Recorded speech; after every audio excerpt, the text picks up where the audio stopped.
Moved by Councillor Dunstall, seconded by Councillor Cressman. All those in favor? That carries unanimously. We have a recommendation to have a closed meeting held at 6:30 p.m. on June 23rd, 2025 at the Wilmot Administrative Complex in accordance with Section 239(2) F and B of the Municipal Act to consider the following: the Johanna Bamberg Kosh lease municipal drain, and the Office of the CAO staffing matters. To get this on the floor, may I have a mover, please? Moved by Councillor Martin, seconded by Councillor Dunstall. All those in favor? And that carries unanimously. We will reconvene at approximately 7 p.m.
Good evening, everyone, and it's nice to see a full gallery this evening.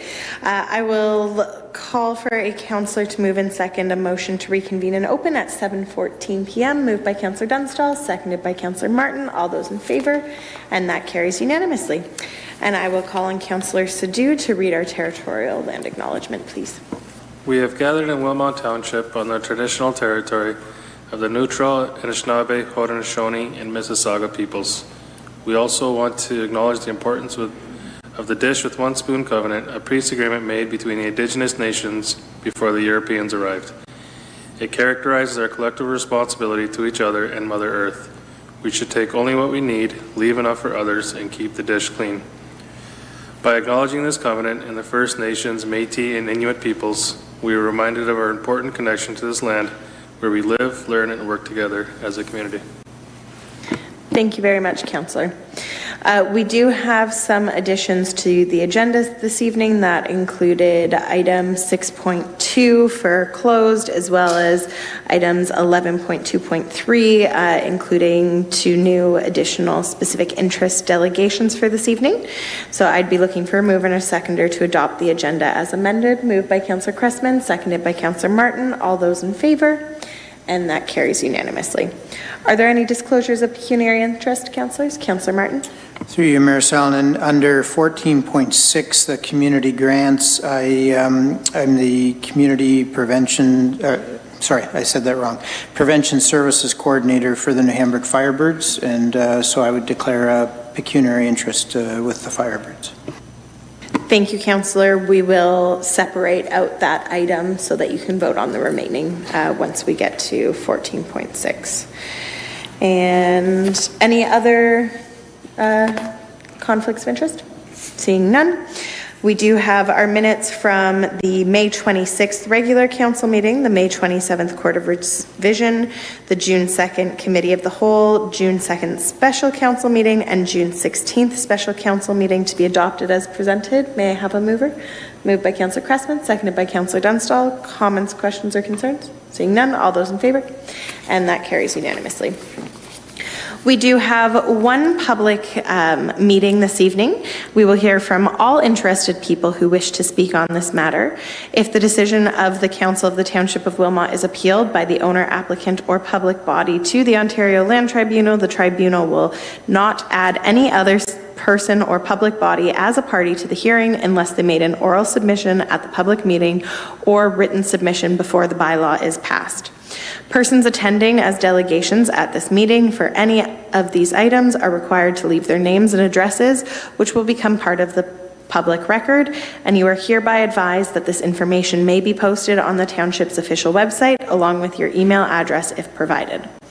I would like to remind all delegations for this evening of some guidelines of participation. Applicants and agents for the applicant will have 10 minutes to speak.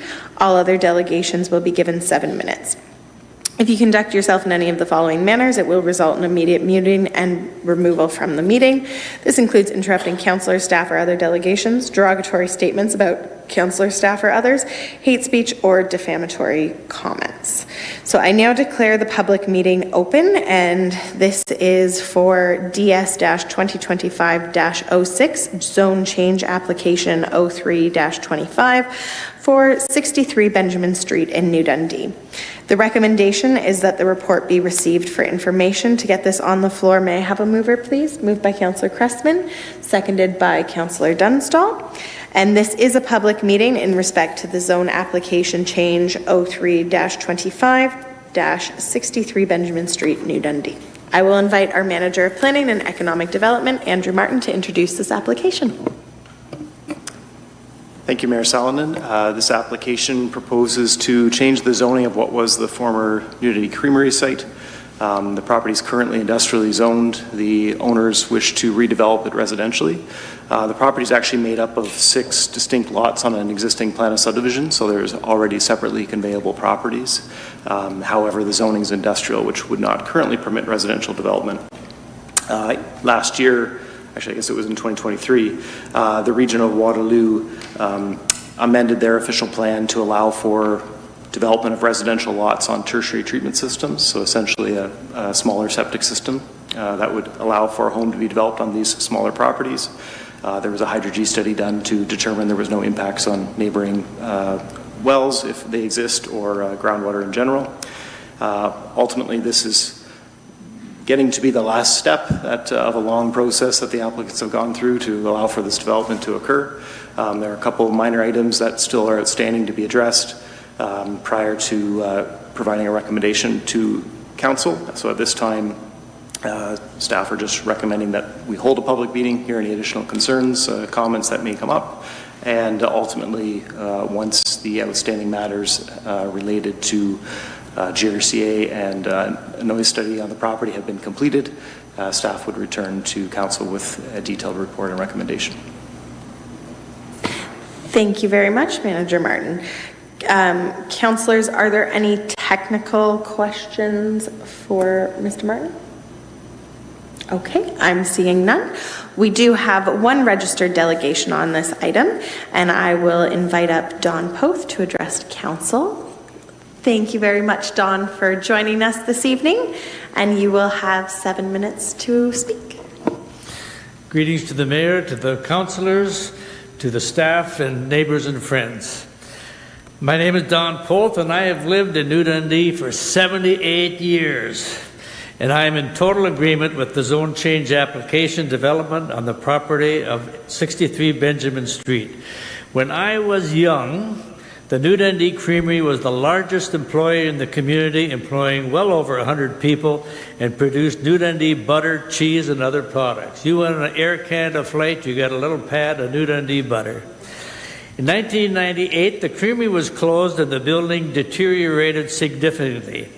In 2000, the Optimus Club formed a New Dundee Improvement Committee, and the community was surveyed and asked what improvements could be made in our community.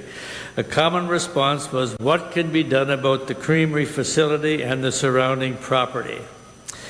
In 2003, a group of concerned citizens and myself visited Parmalat, the owner of the property, expressing safety concerns about the building itself. It was deteriorating. In 2004, the building was torn down. A fence was erected around the former site for safety concerns. For 21 years, the property has been a fenced weed field in the center of our community. For 21 years, it has stayed the same, a total embarrassment. Over the years, township politicians, our members of parliament, and other residents have lobbied to have something done.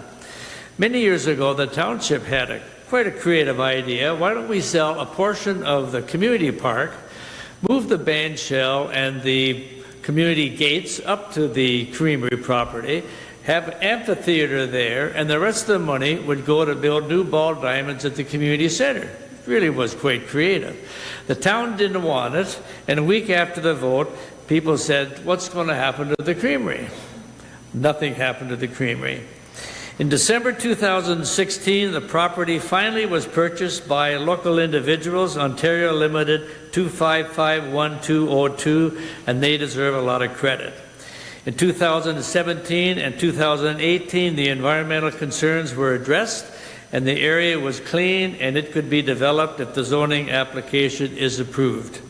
The zoning change application allows 6 smaller residential homes with tertiary septic systems to be built. This is very exciting, positive change for our community. The whole area will become a beautiful residential area rather than an embarrassment in its present condition. The community has been waiting 25 years for the development in the center of our town. And this is what we see now, and the previous picture was of the facility itself. So we've waited 25 years for something positive to happen, and you can make it happen. Thank you. Thank you very much for joining us, Mr. Poth. Were there any questions, councillors? Councillor Cressman? Yes, through you, Mayor, to constituent Poth. I never knew you were that old, Don, and I always thought you were honorary mayor of New Dundee because you knew all things important about New Dundee. But I would concur with your view that this was an eyesore. It's something my grandfather was part of starting. My father was on the Creamery board for over 30 years, and it was a lot of the local residents hated to see it sold and the quota go to Mitchell, and the eyesore remained for so long. So I would concur that the cleanup of the site and the proposal that's being put forward, I speak strongly in favor of approval this evening. Thank you, Councillor. Any other comments or questions for our delegate? Seeing none, thank you again for joining us. And I must admit, it's refreshing to hear people excited about some of the new development and possibilities in the community. So is there anybody else in the gallery who would like to speak on this matter? This is a public meeting. This is your official final last call for anyone wanting to speak on the matter. Seeing none, oh, yes, sure, you're welcome to come up. Absolutely. If you could just provide your name as you do step up, and once you are finished speaking, if you can just provide your details to Morgan for us. I'm not sure how this is going to work. I wasn't planning to, but I have a few questions. My name is Sharon Boschert, and if you saw the property there is one house still on the property, and we live there. So I do have some questions. One is this new septic thing. I couldn't quite make out what he said about it. We have a well, and it is right by the property. And you're saying it will not affect our well? Through Mayor Salonen, you're correct. So they undertook a study called a hydrogeological investigation. That study looks at the potential impact of new septic systems on groundwater. It evaluated all of the adjacent properties to determine, what wells may exist in the area of influence. So downstream of the property, where the water would head away from your property, there wasn't any wells of impact, and given the location of your property, it wasn't identified as an area that would be impacted by the introduction of septic systems. Okay. And when you see the drawings of it, there are several levels on the property. Are they going to stay that way or be changed? Because I'm wondering if drainage will change and affect our property. Again, through Mayor Salonen, so essentially the grading isn't proposed to change dramatically from what you see right now. There would be lots would have in level with Benjamin Street, and then they'd have walkouts with water heading to the back of the property. The current plan is that water from the properties would go to the back and then run along the back of the properties toward Front Street, Main Street. Over on that side, front or main, whichever. Front. Yeah. Front or yeah. Yes, front. So in any event, the water is, the current design conveys the water away from your site to the municipal system that exists. So they would be designed to ensure that there isn't any impact on adjacent properties. Mm-hmm. And when they are doing construction, will Benjamin Street still stay one way, and will there be access? Through Mayor Salonen, some of the details of how the development will occur aren't sorted out. Okay. There are no plans at this point to change the street in terms of a one-way. There would be some work required to service the lots, so to upgrade the water main on Benjamin Street. During that construction, there will be certainly inconveniences, but timing, schedule, and what would and wouldn't stay open during construction, we don't know those details. But if there were to be an impact on your property, those details would be provided in advance. Okay. All right. I guess. Okay. Very good. Any other final comments, Sharon? Nope. Okay. Thank you very much for joining us. And just to confirm that there's no one virtually attending who wants to make comment? No? Okay. So looking to council, are there any further comments or questions on this? Keeping in mind this evening is receiving for information. Okay, seeing none, I will call the vote. All those in favor, and that carries unanimously. And I now declare our public meeting closed. And thank you very much, Manager Martin, for answering those questions. We do have one presentation this evening, and this is on the accessibility audit of township facilities conducted by the Harrington Group Limited. And I will invite our Manager of Legislative Services and Clerk Caitlin Boss to introduce this presentation. Thank you, Mayor Salonen. This project was approved in the 2024 capital budget, and the purpose of this project was to conduct an audit of township facilities to ensure our compliance in meeting accessibility requirements under the AODA and the integrated accessibility standards. This report was prepared by Harrington Group and will be used by staff to identify, prioritize, and budget for accessibility initiatives in the built environment space in the coming years. I now welcome Donna Harrington of the Harrington Group to present to Council an overview of the findings in the audit of our facilities.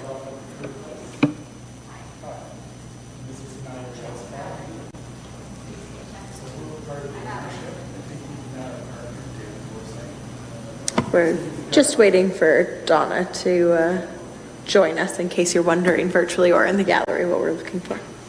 Perfect. Hello, Donna. Sorry Thank you about for that. joining us. My technology is not the greatest. Not Thank you for having me, and thank you for the opportunity to serve Wilmot in this project. We have been in existence since 2003 and have audited over 1,200 buildings across Ontario and done training for over 25,000 people across Ontario relating to the AODA. So we have a long history of AODA compliance, and we want to share with you what we found in the project. Caitlin, are you sharing the, okay. Would help to see the slides, thank you. So next slide. The audit provides you with a baseline understanding of what is accessible. So we looked at all your facilities internally, externally, from a public point of view and from a staff point of view to ensure they're accessible under the AODA. Next slide, please.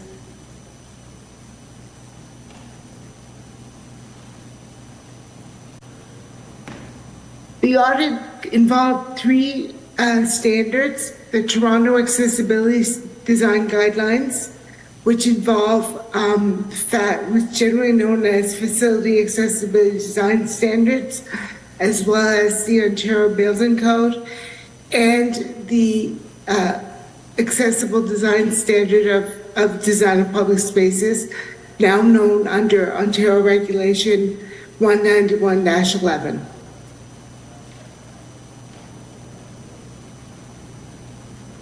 Sorry, I can't see that.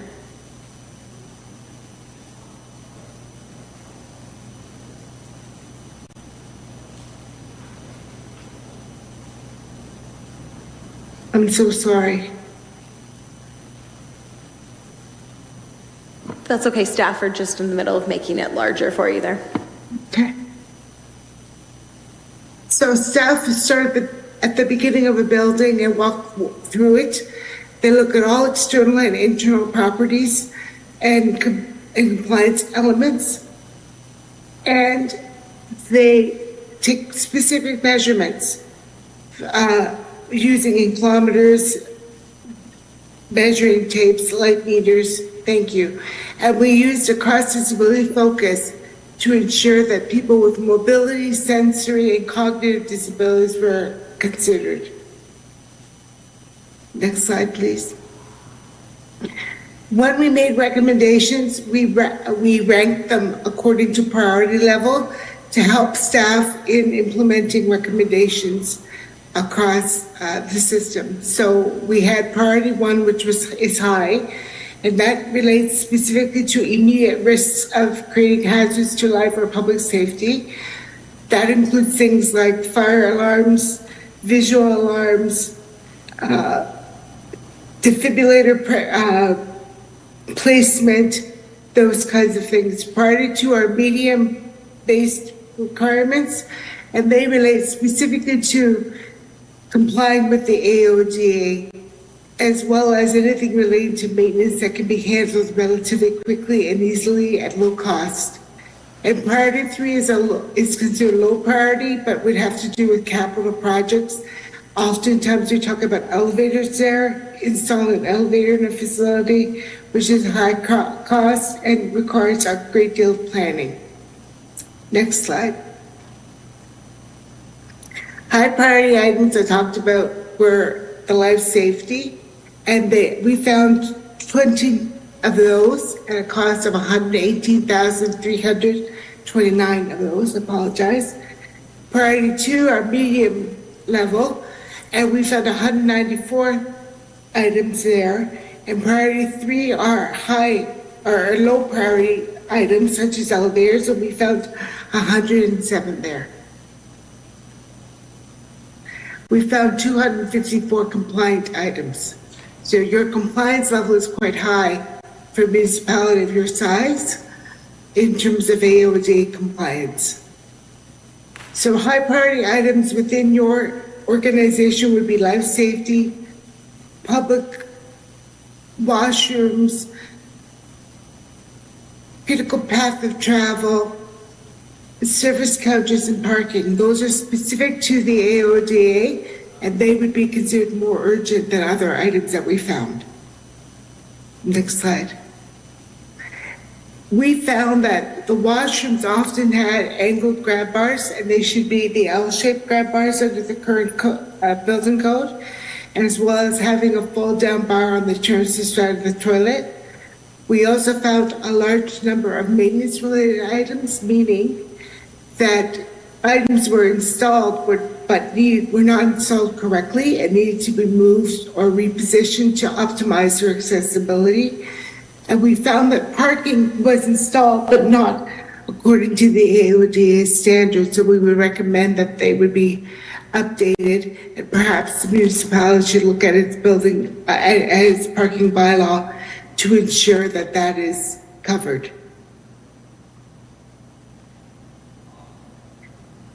Top 5 recommendations. If I can have that slide larger, that would be very helpful. My apologies. But the top 5 recommendations were not relating specifically to urgent items.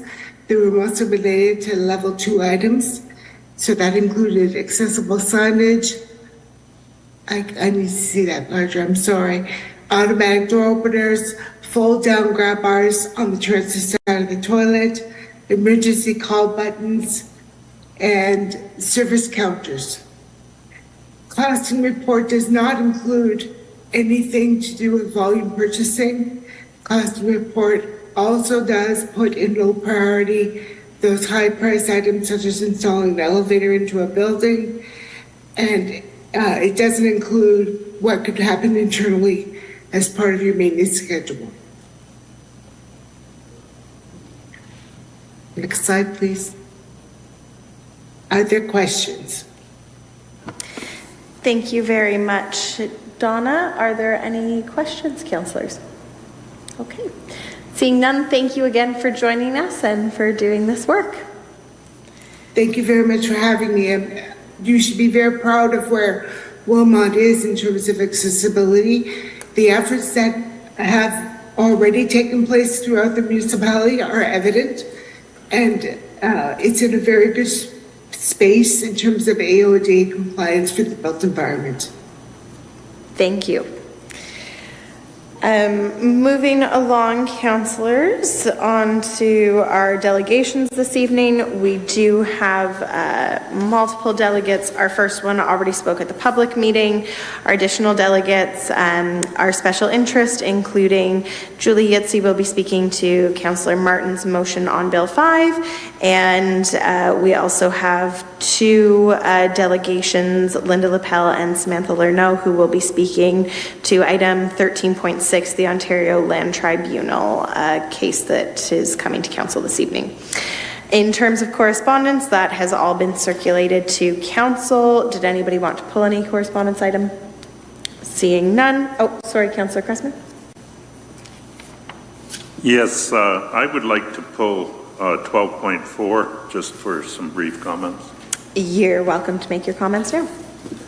Now, certainly we had a presentation here from our lawyer, and I think personally, and I know others are continuing to digest what strong mayor powers mean and what the implications are of that.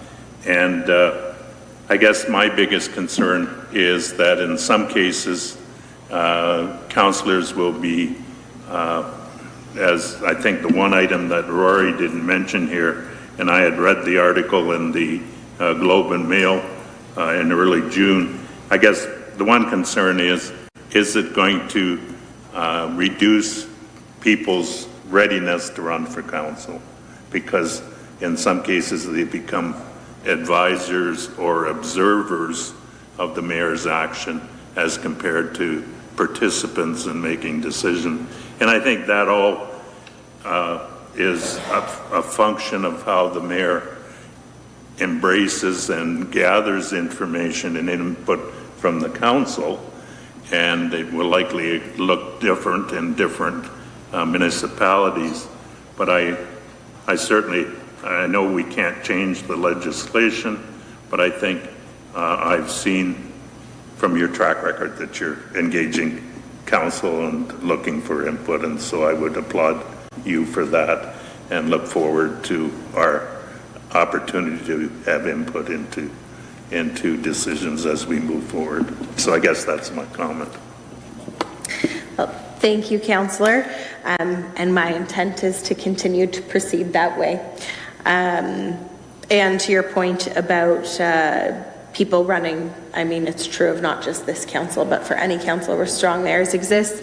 That continues to be work that AMO's Healthy Democracy Project is trying to focus on, and I don't think there's going to be a perfect solution because it will vary from council to council, but that is work that is being looked at on a larger scale. Any other correspondence items that councillors wanted to pull out? Okay, seeing none. We do have a rather large consent agenda this evening. Two of our delegations are on a consent agenda item, so I will pull item 13.6 to deal with that matter first, and then after we've dealt with that, I will see if councillors have any other items they want to pull from consent. So for item 13.6, this is the Ontario Land Tribunal case number OLT-2022-003789, and we will proceed removing this from the consent item. I want to just advise delegations with respect to this proposed bylaw is that the township has been directed by the Ontario Land Tribunal in a tribunal order dated on June 10th, 2025 to amend the zoning bylaw 83-88 in the manner set out in the bylaw of 2024-12, which is attached to this agenda. The township has confirmed with its legal advisor that this is a legally binding direction and that the township is legally required to follow it and has no discretion in doing so. Accordingly, any delegations that want to advocate for the township not to follow this legal obligation would be asking the township to act unlawfully and will be ruled as out of order. So I do just ask that the delegations recognize and respect the nature of the township's legal obligations. To get this motion on the floor, I'll read the recommendation, and that's report DS 2025-07 be received for information, and that the mayor and clerk be authorized to execute bylaw 2024-12, being a bylaw to further amend bylaw number 83-38 of the Township of Wilmot, being a zoning bylaw for the Township of Wilmot as directed by the Ontario Land Tribunal, case number OLT-2022-003789. I think I got all the numbers in the right place on that one. May I have a mover and a seconder to get that on the floor? Moved by Councillor Dunstall, seconded by Councillor Sadhu. I will invite our Manager of Planning and Economic Development, Mr. Martin, to introduce this report. Thank you, Mayor Solomon. Very briefly, as you outlined the process at the outset of the report, essentially what's being asked of Council is an administrative process in finalizing the OLT's order and decision on the zoning for the Holman Pit on Whitmer Road. As suggested, there is a direction from the OLT. It's not a question of whether the bylaw should be passed or not. It is a direction, and ultimately the bylaw is attached to the order. This is essentially applies a date and a number to the bylaw for record keeping. Essentially the direction of the OLT is that the council is required to amend the zoning accordingly. Thank you very much, Mr. Martin. Councillors, are there any technical questions for Mr. Martin on this one? Okay, seeing none. I will invite our first delegate on this item, and that is Linda Lapel, to address council. Thank you, Linda, for joining us this evening, and you will have 7 minutes.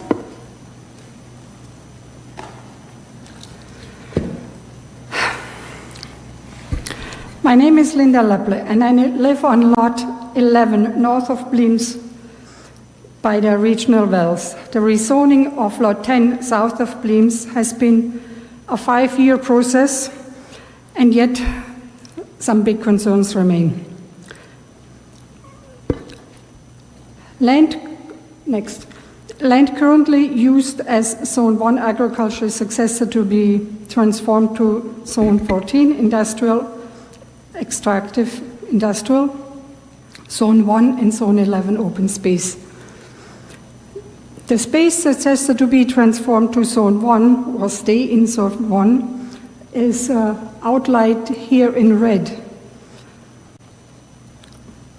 But zoning bylaw 8338 only permits properties greater than 35 hectares to be zoned as agricultural. It's a little bit of a puzzle, but this is not where our concerns are. This bylaw in front of you, signed as presented, invites disaster and could result in the halt to all projected growth in Waterloo, in Wilmot and area, since all growth depends on clean water. Misleading information presented to the ministry from the beginning of the application process has had a domino effect, and today the last dominoes are falling, as we see. Starting with the record of site condition. This was filed as a rezoning originally of this property from residential to industrial use. In reality, this property is currently registered as Zone 1 agricultural, which would have required proper investigation of any potential environmental damages from once hosting an industrial feedlot megasite. By filing it as a residential zone, the applicants avoided this investigation. Next. And here, this is from the original documents. When I signed up for the presentation, there was a question, did I talk to staff? Throughout these 5 years, I did 4 presentations at least here. I went with the group to the Ontario Land Tribunal. I did whatever I could, but still this went under the radar. Next.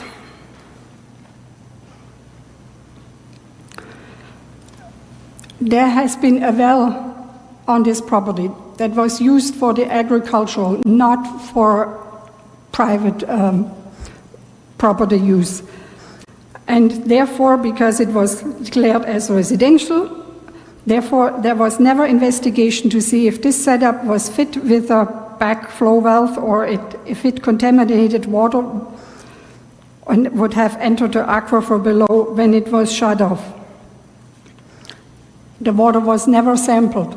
When it was put in, back then, all the residents, they tell me, the region stipulated it will go deeper than the regional wells, so not to affect their wells not far from it. Okay, the purpose of this wellhead, which looks like an oil well setup, was to dilute liquid manure from the lagoon with fresh water and distribute via underground system. It was never mentioned in any of the studies. The operational,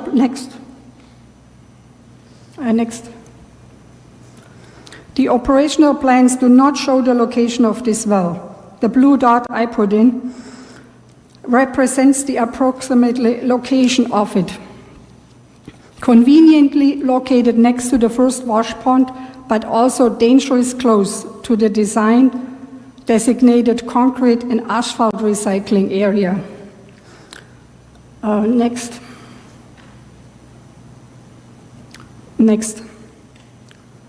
The studies failed to demonstrate how close and how shallow the regional wells are. Next. There is only a 20-meter difference between the pit floor and the region well's water intake. But in the studies, it's assumed that water flows away from the regional wells uphill into the gravel pit. Next. The bylaw as is would permit asphalt storage and recycling on the pit floor, specifically on the pit floor, which is really troubling, next to this massive well with a 6-inch diameter and half the capacity of the regional wells, with no further consideration for groundwater protection. Next. Here you can see the runoff from asphalt storage as seen at a pit south of and bordering Whitmer Road, just a stone's throw away on Queen Street. This is what it looks like. The brown patches in the picture are most likely hydrocarbon runoff crossing the road. In the original application, we are promised that a 30-meter distance between the asphalt recycling area and wash ponds sitting in the water table will keep us safe. In reality, pictures like this could be expected in the Halmot pit too. Next. While this chart shows the irrigation well as the deepest of all, the well record information was not used in any of the studies, and none of the existing older wells, there were 6 on the property, were located or tested. Next.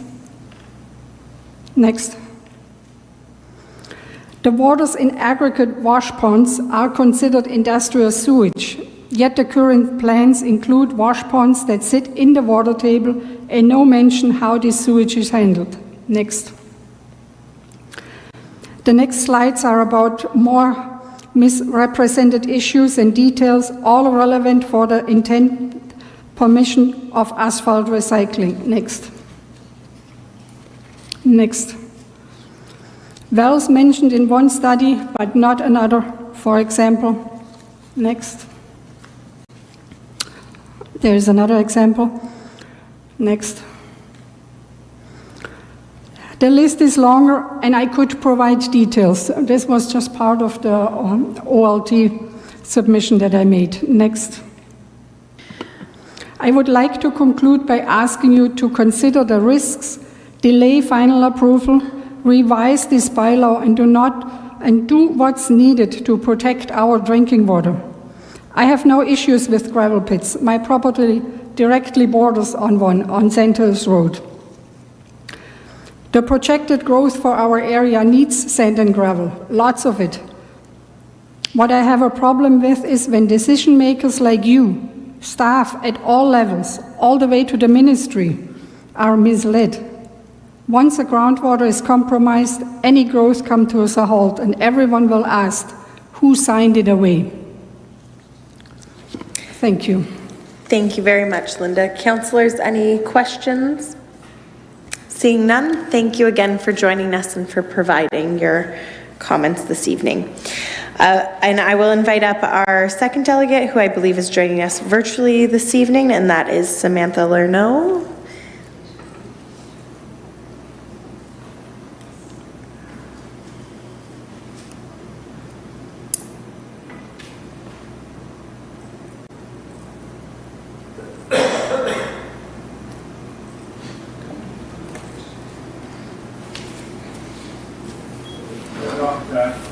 Hello, can you hear me? Yes, we can hear and see you now. Thank you for joining us, Samantha, and you will have 7 minutes. Okay, good evening, Mayor and Council, staff. I just have 3 points I'd like to make tonight. While the Township of Wilmot's attempt to formalize zoning changes and regulate the use of extractive lands through bylaw number 2024-12 is noted, there are 3 key concerns that remain unresolved and require further attention before this bylaw proceeds to final approval. I understand that that is the motion, but I think these 3 things need to be considered. So going back to what Linda Lapel was speaking about, I won't repeat, but there are inadequate controls on importation and recycling of asphalt and concrete. The bylaw proposes to allow the importation and recycling of broken concrete and asphalt under Zone 14 with only minimal restrictions, namely that these materials be stored, quote unquote, on the pit floor. This vague condition leaves too much room for interpretation and lacks enforceable provisions related to environmental protection, traffic impact, and community well-being. Studies have shown, and as that image showed very clearly, that stockpiles can leach petroleum hypohydrates, PAHs, and heavy metals, particularly during rainfall, creating serious risk to groundwater quality and safety. A buffer layer of clean sand and gravel placed above and around the stockpile can significantly reduce the risk by acting as a physical and chemical filtration medium. The Ontario Ministry of Environment, Conservation and Parks recommends the use of granule materials for stormwater infiltration and contaminant attenuation in its Stormwater Management Planning and Design Manual, recognizing their effectiveness in reducing pollutant transport. Additionally, Environment and Climate Change Canada highlights similar best practices in its code of practice. Furthermore, their previous documents and public discussions have referenced the requirement of a membrane, permeable membrane, to be installed beneath the asphalt stockpile to protect groundwater. This bylaw makes no mention of such membrane. I'm hopeful that that was just left out because potentially it's not part of this motion, but I would like clarification as to whether that membrane is part of the plan. So my call to action are to ensure that you ensure that the requirement for a protective membrane under all recycled asphalt concrete stockpiles is included in the bylaw, along with specifications, inspection requirements, and enforceable provisions. Include a sand and gravel buffer below and around the asphalt stockpiling area. I understand that this pit is to be 1.5 meters above the water table, but it's important that this buffer not be compacted, must remain permeable, and be combined with surface water control, which would include things like berms and diversion ditches, so you don't see what you see in that image of it running over the road, to minimize infiltration rates directly beneath the stockpile. The second point that I wanted to speak to very briefly is the vague commitment to open space, Zone 11, and Restoration Zone 11. It's described as being used for an arboretum, wildlife sanctuary, and accessory uses. However, the bylaw contains no specifics about what is happening and where. Hopefully we can get a little bit more clarity about what those accessory uses would be. So my call to action would require a detailed plan describing what accessory uses are permitted in this area with timelines and accountability measures. It would be lovely if there could be a third party or regional oversight designated to monitor compliance and ecological integrity, such as the Grand River Conservation Authority. The third point I'd like to discuss is the Whitmer Road reconstruction. We appreciate that the township staff have engaged meaningfully with the public feedback throughout the Whitmer Road reconstruction, just in the most recent public meeting. The decision to reduce the posted speed limit to 50 kilometers near the residential hidden driveways reflects a responsive, community-focused approach that prioritizes safety for vulnerable road users, including cyclists. Speed monitoring would be essential to ensure these safety measures are adhered to by all road users. We also commend the township for proactively consulting the region of Waterloo regarding if you could just change the picture there, please. The limited approach sightlines at the intersection of Queen Street and Whitmer Road. This is a serious issue. This intersection has no approach sightlines. As it is, cars pull out into the intersection to be able to see when they're turning, and vehicles coming towards Whitmer to turn onto Whitmer, often the vehicle that's parked so that they can see has to back up. This issue was clearly identified in the expert review by True North Safety Group, just this May 27th in 2025. However, we remain concerned about the narrow shoulder widths and steep ditch slopes along several segments of the corridor, These design elements are below the standards recommended in the TAC Geometric Design Guide and Township Infrastructure Standards, and they may pose rollover or road departure risks, especially given the high volume of truck traffic anticipated from the pit operations alongside the current local recreational road use, including cyclists. This again was highlighted in that same letter by True North Safety Group. So the call to action would be that we urge the township to follow through on its public commitments and ensure that all aspects of the road reconstruction meet or exceed the required safety and design standards with monitoring and enforcement measures. We would expect that the Region of Waterloo, that you continue to consult with the Region of Waterloo to find a solution for that intersection. There was one more photo as well, if you don't mind pulling that up. This includes revisiting clear zone widths, shoulder treatments, and slope stability along the entire route. By doing so, the township will demonstrate its ongoing commitment to both public safety and transparent, accountable governance. We support balanced development and the responsible use of land. However, this bylaw does not go far enough to protect the surrounding environment, water table, or local residents and road users from the consequences of industrial activity. Its vague wording, missing safeguards, and lack of clarity around critical infrastructure must be addressed for approval. So I would like answers to the membrane question, whether there would be a membrane under the asphalt as was discussed previously. And I would like clarity on the process for the intersection, if possible. Thank you very much, Samantha. I would look, Manager Martin, if you have an answer tonight. If not, if we could follow up with the delegate on the answer on the permeable, as well as council. I'm happy to answer the question at this point.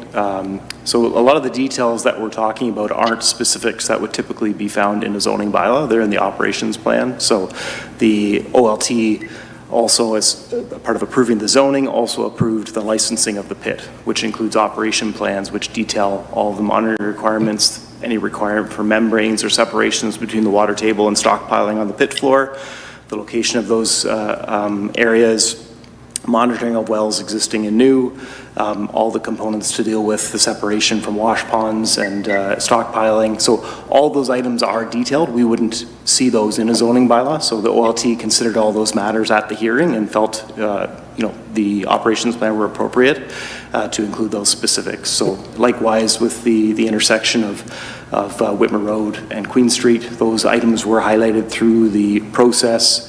The Region of Waterloo was in acceptance of the intersection with the movement of a stop bar.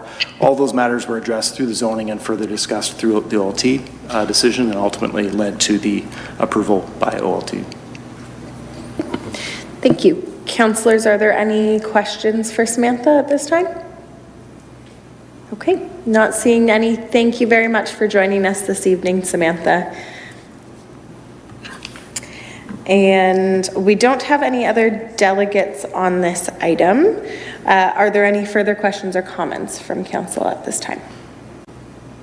Okay, seeing none, I will call the vote. All those in favor, and that carries unanimously. On to the remainder of the consent agenda. Are there any other items that councillors would like to remove at this time? Seeing none, I would look for a mover and a seconder of all consent agenda items excluding item 13.6, which we just dealt with. Councillor Dunstall's moved that, seconded by Councillor Cressman.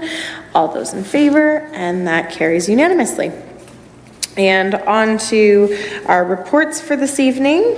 The first one is 14.1, and the recommendation is that council adopts option number 3, which is hybrid, both paper ballots and internet, as the voting method for the 2026 municipal and school board election, as described in report COR-2025-18, and further that the municipal clerk be directed to bring forward a bylaw to authorize the alternative voting methods supported by council to the next regular council meeting. To get this on the floor, may I have a mover? Moved by Councillor Dunstall, seconded by Councillor Martin. And I will invite our Manager of Legislative Services and Clerk, Caitlin Boss, to introduce this report. Thank you, Mayor Salonen. The Committee of the Whole received reports COR 2025-18 on June 3rd, and the committee made a recommendation to proceed with option 3, which included a hybrid model for the 2026 election. This would closely model the 2022 election and include both in-person and internet voting. This method supports an accessible, fair, independent, secure, and transparent election. If Council chooses to support the recommendation this evening, staff will prepare the bylaw for the alternative voting method and begin the procurement process. Staff have noted from the Committee of the Whole meeting that Council may choose to review the use of tabulators for the counting method of paper ballots once the RFP results are received and costs assigned. I'd be happy to take any questions. Thank you very much. Councillor Dunstall. Thank you. Through you, Mayor. I did have a couple of concerns, and I did watch the meeting last on the 2nd. There was a security concern. I know that there are many homes in the area who have grown adult children who can also vote, who would also receive a unique number, and I'm wondering what kind of security we have to ensure that it's them if using or giving their vote. And the second question is paper trail. There seems to be a lot of recounting happening in some of our recent elections, and I'm just wondering what type of backup there is for online voting if there was a recount. Thank you. Through you, Mayor Salonen, for the security of the vote and people entering multiple votes, the onus is on the individual to follow the law, which says that you can be charged criminally for voter fraud. The other thing is within the integrated internet voting standards, it would flag any inconsistencies. So if there was 20 votes registered under the same IP address in 2 minutes, that is something that the system would flag for us. And then if any of those individuals went to cast another internet ballot or a paper ballot, we would be notified that on our system, and we would be able to cancel out the one vote, and they would swear an oath that that one wasn't them, and then they could vote using whatever method they preferred as well. So there is checks and balances in place there.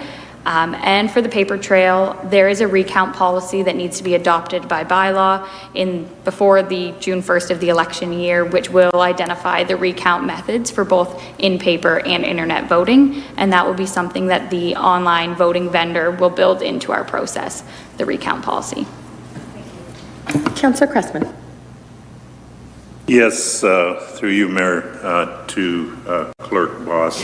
I guess my question is similar on, since we get notices for sons we've married off and moved out, what's keeping, is it the interaction of if they vote in another municipality that it would come back and be the double check? How do we, I guess I'm trying to ask the question, what's the double check in terms of ensuring that you don't get a person casting 2 ballots in 2 different municipalities? Thank you. Through you, Mayor Salonen. So the first check would be, First Elections Ontario is managing the voters list for the 2026 election. So we should see more accurate voters lists because we just had provincial and federal elections recently. So that will capture some of those instances. We will also be running a communications plan. It's called Register to Vote, but it would be to check for your voting, and it does come up with how many electors are in your household. So if that number says 6 people and 2 people live there, it's the responsibility of the homeowner to contact the clerk's office to review those. And if you do receive a ballot or a voter's notification letter for anyone who does not live in your home, you may return that to the office, or you may contact the clerk's department, and we'll provide forms to have those names taken off the voters list. Any additional questions or comments, councillors? Okay, seeing none, I will call the vote then. All those in favor? And that carries unanimously.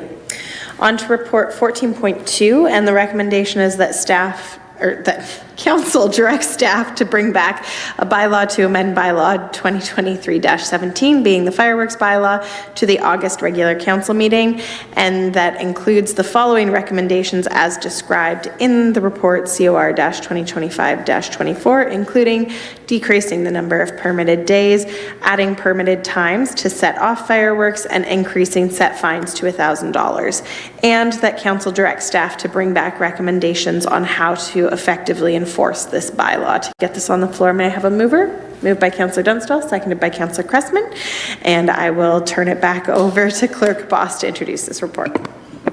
Thank you, Mayor Salonen. The Committee of the Whole received the report with the recommendations and findings and has directed staff to bring back the fireworks bylaw in August with the following changes, which was decreasing the permitted days to only the statutory holiday, to adding permitted times to set off fireworks, to have a shortened window during which those permitted days fireworks may be set off, and to increase the set fines to $1,000 for contravening the bylaw. These recommendations stem from a regional review around fireworks safety, and staff believe these recommendations align with a coordinated approach for better management and enforcement of firework regulations. If supported, these changes would be reflected in an amending bylaw being brought back in August. While Supervisor of Municipal Law Enforcement, Aaron Merritt, is not available this evening for questions, I'd be happy to attempt to address any questions that Council may have. Are there any additional questions? I know we kind of spoke at length about this at Committee of the Whole. Okay, seeing none, all those in favor? And that carries unanimously. On to report 14.3, and the recommendation is that report COR-2025-26 be received for information, and that a budget of $1,000 or of $100,000, a little bit different, a few more zeros there, be approved for the procurement of a consultant to carry out a service delivery review of the organization. Funding for this project would be approved from the operating contingency reserve, which is number 6104, and that an RFP for service delivery review be prepared and posted based on the sample scope of work in attachment 2 to the agenda. To get this on the floor, may I have a mover? Moved by Councillor Dunstall, seconded by Councillor Cressman, and I will invite our Director of Corporate Services and CFO, Greg Clark, to introduce this report. Thank you, Madam Mayor, to Council. So just for clarity, this report did not come through committee. Today is the first time that Council is seeing it. And ultimately, this report addresses two requests of Council. At the February 24th budget meeting, Councillor Dunstall asked that we report back on lean government and the methodologies and work involved in applying that to our organization, as well as the Mayor's desire to see a service delivery review completed in order to enable the new CAO and the administration to move forward in enhancing service delivery at the organization. So the first part with regards to lean implementation lays out some of the highlights of Lean Six Sigma methodology, which is looking for cost savings, enhancing service delivery, transparency and accountability, improved employee engagement, and data-driven decision making. So Lean Six Sigma is a very robust practice that has a lot of tools and methodologies to get to the root cause of issues, identify waste, identify opportunities for improvement, opportunities for synergies and enhancements within an organization, and typically takes a dedicated practitioner to lead that work and come on board or be as a consultant to support that work. Typically, though, before we move into applying Lean Six Sigma, most organizations do go through a service delivery review where they look at identifying what their services are, what their current standards are, how those services are being delivered, the cost of delivering those services, so that you have basically an itemized list of everything that the organization does that you can then look for the best opportunities to apply something like Lean, because Lean is typically not something that is applied across an organization all at once. You typically identify pockets of opportunity, and one of the examples is our planning department participated in a Lean exercise about 5 years ago along with the other planning departments across the region, where they went through the first stage of identifying the process of moving things through official plan and zoning amendments and the timelines and the actions that went into that. And one of the things that came out of that was that our organization was actually quite lean compared to our competitors and delivered the outcomes that are expected within a very good time frame compared to our competitors. There's a step 2 that typically comes with those types of things, and that's where you take that work and you actually look for further opportunities to improve. But that being said, that was a great example of using lean to identify where we're doing well and where things are working well and what should be enhanced and celebrated and what things might be an opportunity to move forward. And that's the type of thing that would be applied to various services depending on the outcome of a service delivery review. So this recommendation before you is to look at approving that budget so that we could begin the process of developing an RFP and get a consultant on board to lead us through a service delivery review, which typically takes 3 to 6 months, depending on the scope and scale of work that would be envisioned by the mayor and council. Thank you. Before I turn it over to members of council for questions, I did just want to add some supplementary comments as the service delivery review portion, as Director Clark noted, is partially initiated by myself. And that is in the talking about strong mayors. I do want council's input, as this is not to be taken lightly on a budget implication. But where the service delivery review component came from was the consultants that are currently helping us undergo a CAO recruitment did recommend that this might be a more appropriate first step opposed to the lean government, very much to what Director Clark was referring, that this provides the opportunity to look at areas where to focus the lean on, and that this organization needs some larger scope looking at full on service review. And part of this too would also culminate and kind of conclude outstanding work from the CAO's office, much like the people plan that was initiated prior to this council and still has not seen a final resolution. A service delivery review would both help with that as well as guide council in choosing a direction to go in terms of having standardized customer service levels across the organization and a lot of things that council has been hearing. So again, in speaking with staff, did want to bring this forward for council's consideration to explore this opportunity. I appreciate it is a large budget ask. It is convenient that of one contingency, we do actually have reserve funds that could cover this. And from my perspective, on recommendation of our current hired consultants, I see this as an opportunity to really help reset the organization in the direction that it's going to be going, as well as help the incoming CAO, which hopefully will be recruited soon. As council knows, we are undergoing that process right now. So to help give them direction and guidance as well as to where the leadership in the organization needs to go. So just wanted to add that additional caveat as to why I came to these conclusions in addition to what staff's recommendations are. So Councillor Dunstall. Thank you, through you, Mayor. And I agree with you. And one of the you know, when we went through the budget, it was so painful, and we certainly had input from a lot of constituents about the lack of service, the lack of transparency, accountability, all of those things.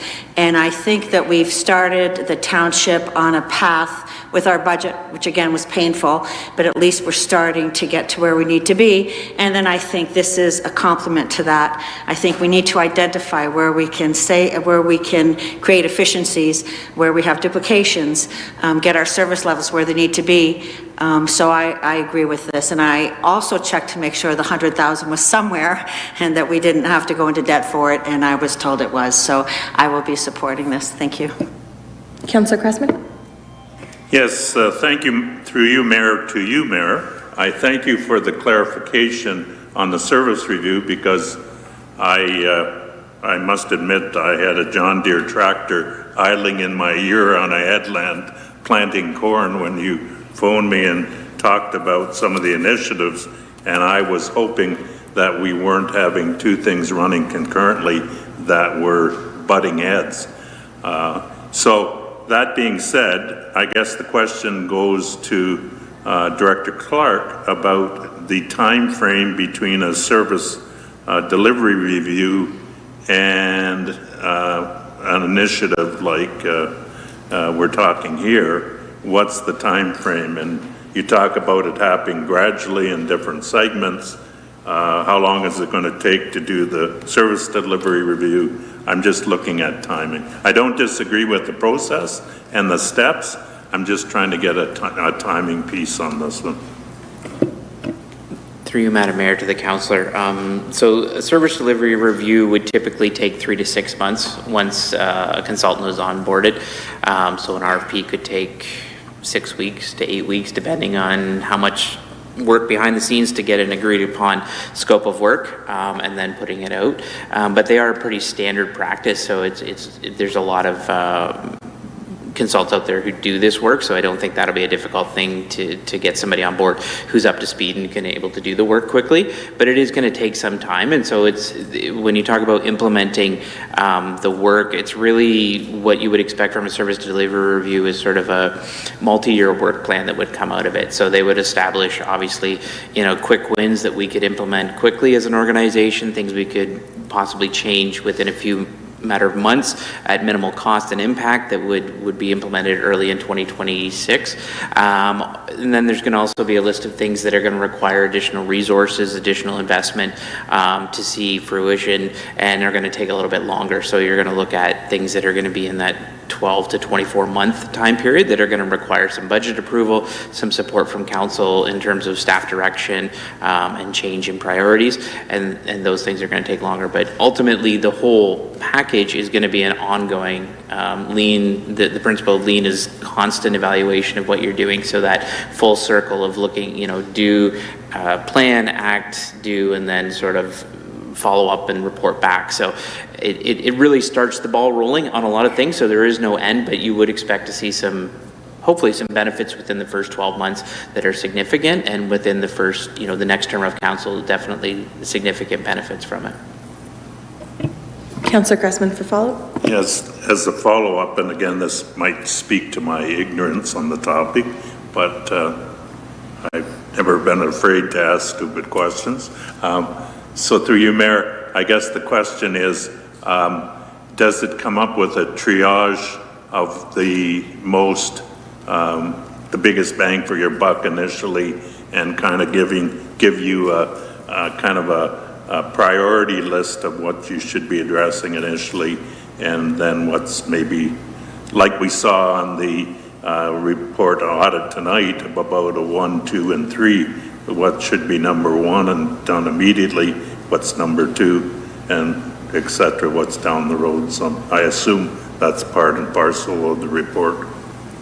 Through you, Madam Mayor, to the councillor. Exactly. I was going to mention the accessibility audit. Very similar to that, you'll get a top priority items that need to be addressed quickly because they have the most impact on the organization, whether it be from customer service, cost avoidance, opportunity for investment, and then you're going to have lower level items that can be implemented over a period of time. And it'll be very much a menu type of approach where council's given options and opportunities based on willingness to spend funds and how aggressive they want to be in terms of implementing change.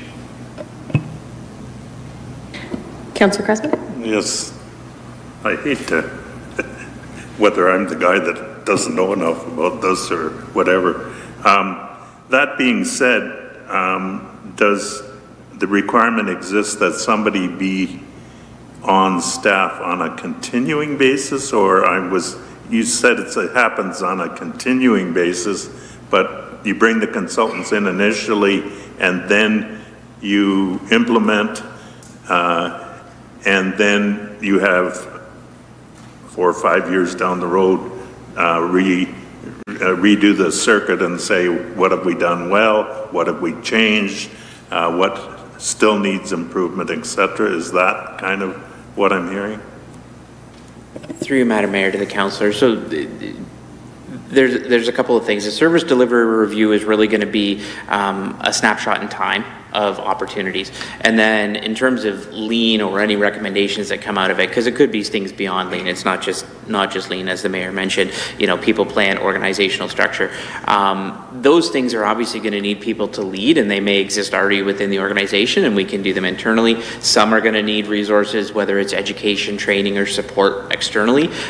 So based on the action items, then you would look at whether it's something internally, something externally. A lot of organizations are bringing in lean practitioners within the organization to support it, but they're generally bigger than us. They have the capacity and the need. I would think that most likely what we would look at is some training for key staff to understand the principles and how you go about it, with support along the way through consultants or ongoing engagements for additional training.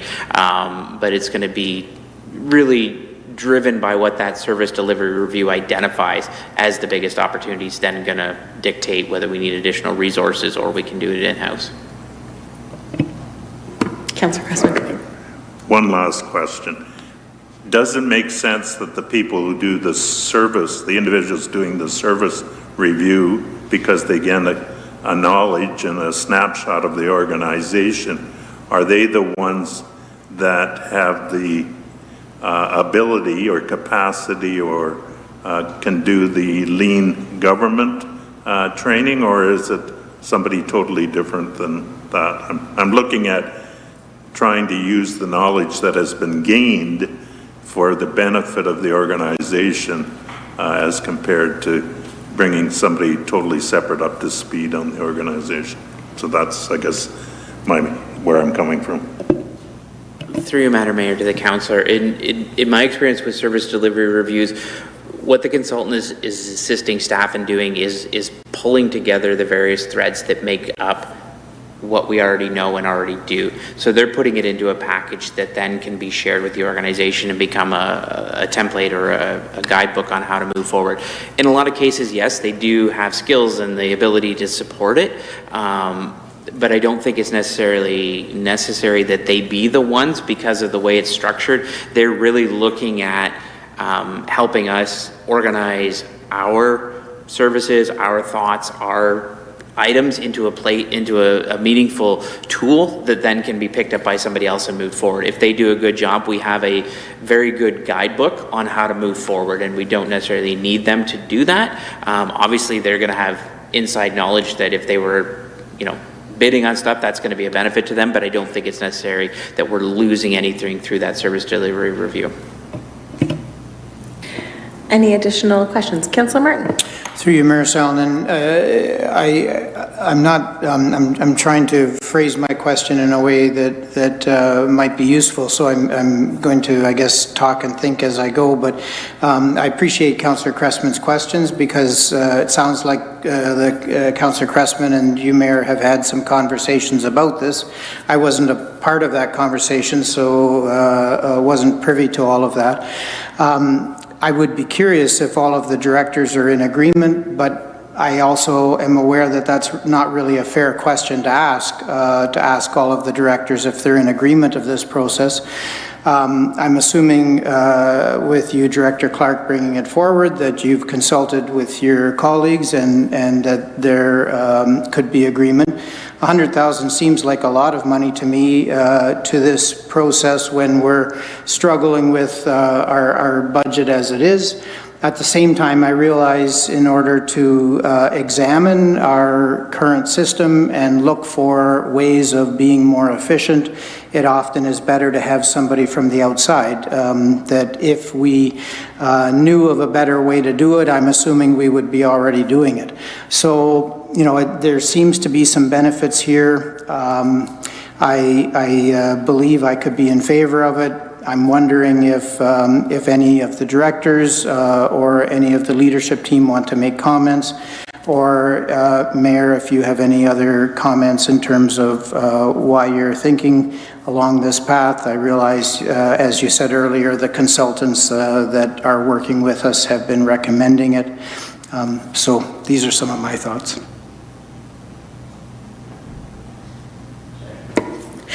I can comment, most certainly.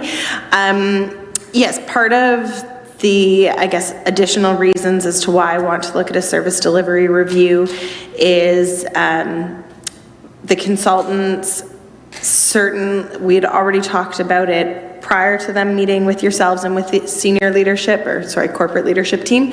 But after their meetings, they did heavily advise based off of the feedback and some of the processes that they learned about that either our corporation does or is lacking, that this could really help set direction, and this would live out of the office of the CAO, kind of to add to some of your questions about where's the continuity piece of this being ongoing.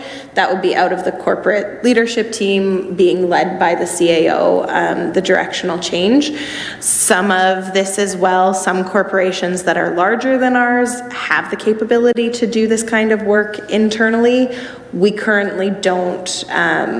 Again, from the consultant's perspective and in speaking with Howie, although not putting words in his mouth, but my interpretation, our staff are doing a lot and already stretched quite thin, which we've seen throughout the budget process and other council decisions, that this allows an outside third party to come in, also gain an unbiased perspective and really give us a snapshot of where the corporation is and where there is room for improvement. And my belief in looking at effective service delivery reviews, I think it could address some of the issues that council ran into and questions that council ran into during our budget processes when we're talking and comparing, for example, to, well, we have less staff than Woolwich, or we have more staff than Woolwich kind of thing, and some of the apples to oranges comparisons when we do have different services.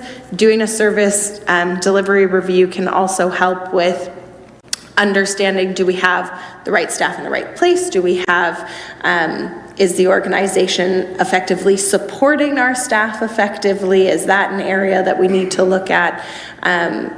Really that bigger picture to get more alignment and really help with some of the pressure points that I think this council has seen over time. That's what I'm hoping to get as a perspective, and my understanding is a service delivery review can provide. So from my perspective, that's why I do see value in, I agree it's not a small amount of money. Also keeping in mind that this would be an upset limit. So depending on the final determined scope of work, we might see it come in at less as well. But that's my rationale for wanting to bring this forward to really help our corporation. And we have a lot of, I think, opportunities before us that if we want to utilize that, having this kind of insight and having the new CAO really be able to work along with our corporate leadership team, this can be really effective for the corporation. That would be my answer to your question. I don't know if Acting CAO O'Kraska wants to chime in. Sure, I never miss an opportunity to chime in, as council knows. I would, through Mayor Salomon to Councillor Martin, I would suggest that it's a very valuable exercise whose time was probably many years ago, and it's never really been done. We talk a lot every budget cycle. Again, I've been through 30 budget cycles. We talk a lot about the services we deliver, how we deliver them, who's delivering them.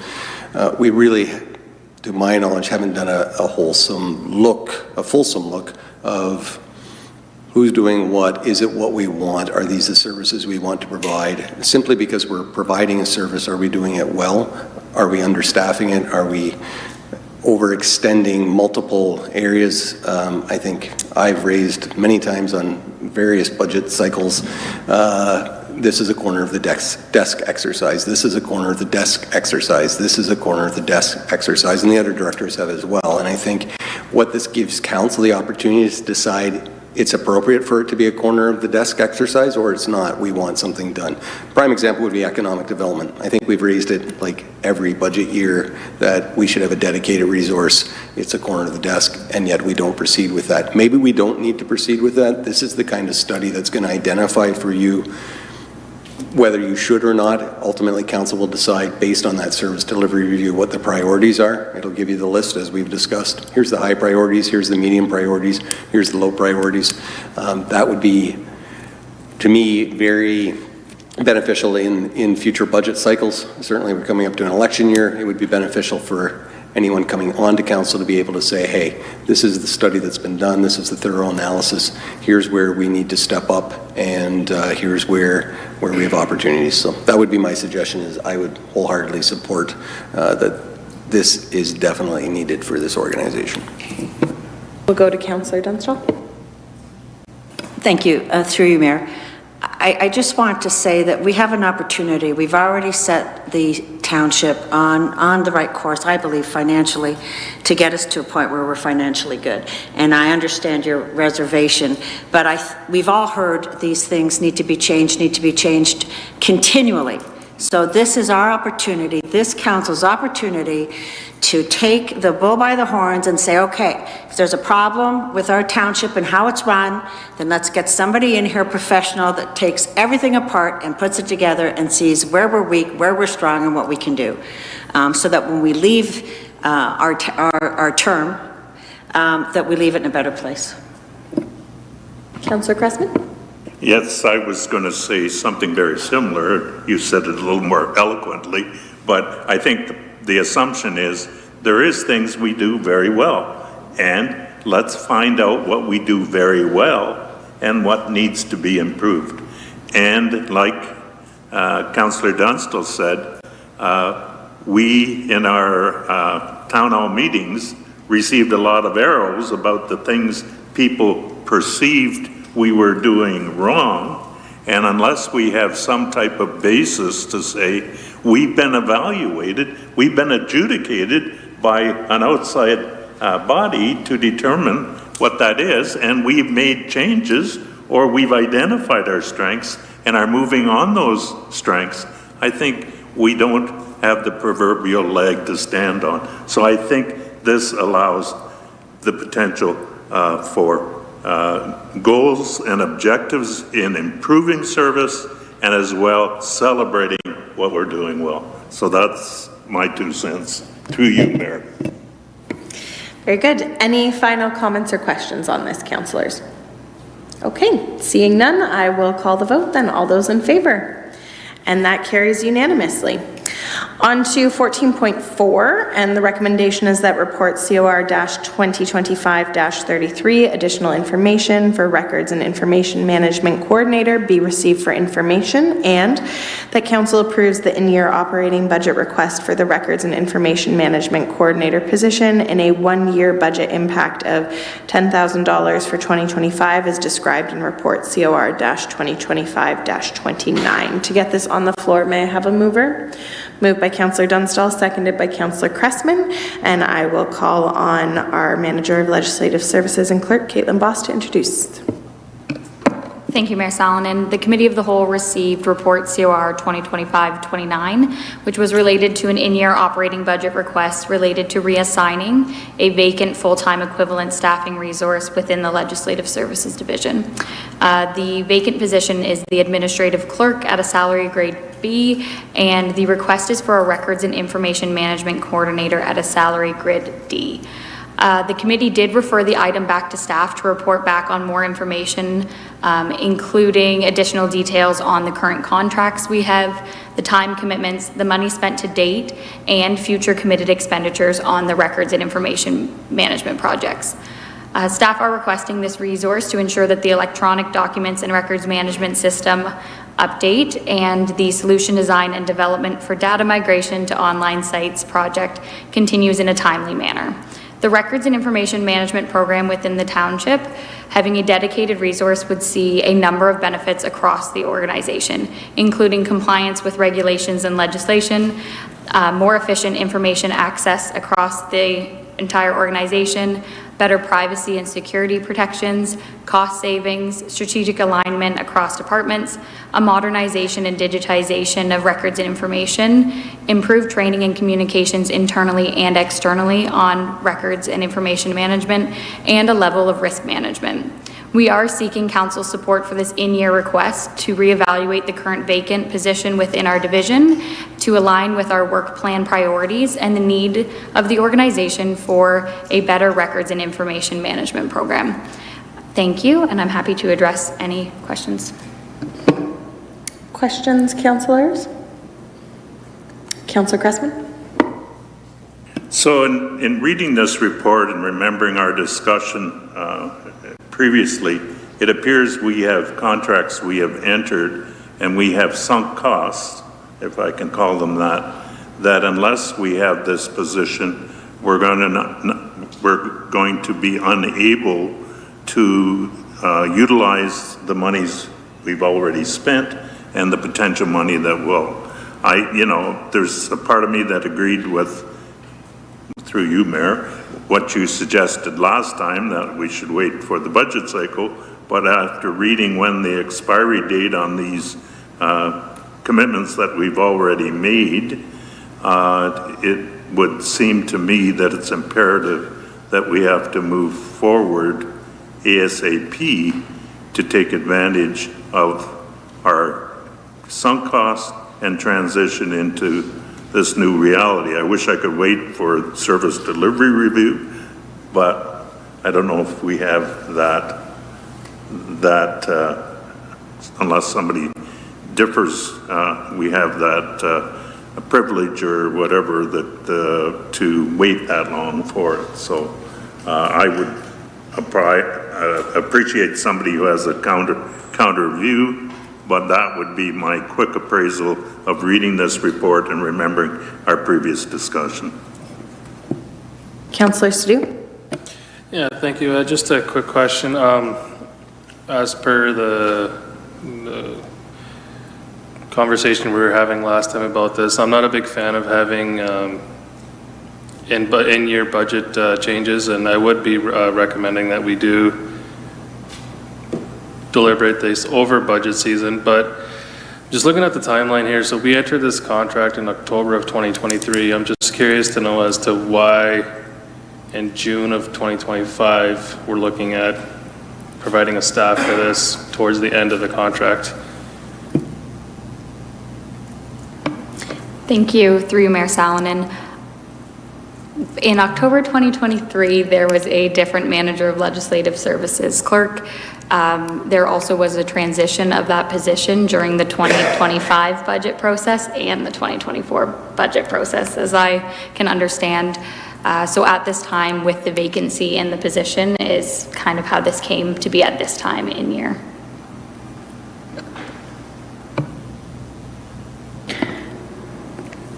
Additional questions, councillors? Not seeing any at this moment. I guess my follow-up question then would be, had there not been the vacancy, would this have waited until the 2026 budget that's coming? Well, I mean, staff are working on it right now. Thank you, Mayor Salonen. We had yet to get into the grunt of the work that was being done on the project. So the number of hours that the deputy clerk and clerk are putting in, it wasn't at that level prior to this winter and spring when we really got into the project. And at that time, prior to that vacancy, we were reevaluating if we did have the staffing resources and capacity between our two offices to get the project done in the current timelines. So if council was to not proceed or to push it to budget, we would reevaluate our work plan and what our priorities are for the remainder of the year to see if we can address this project still.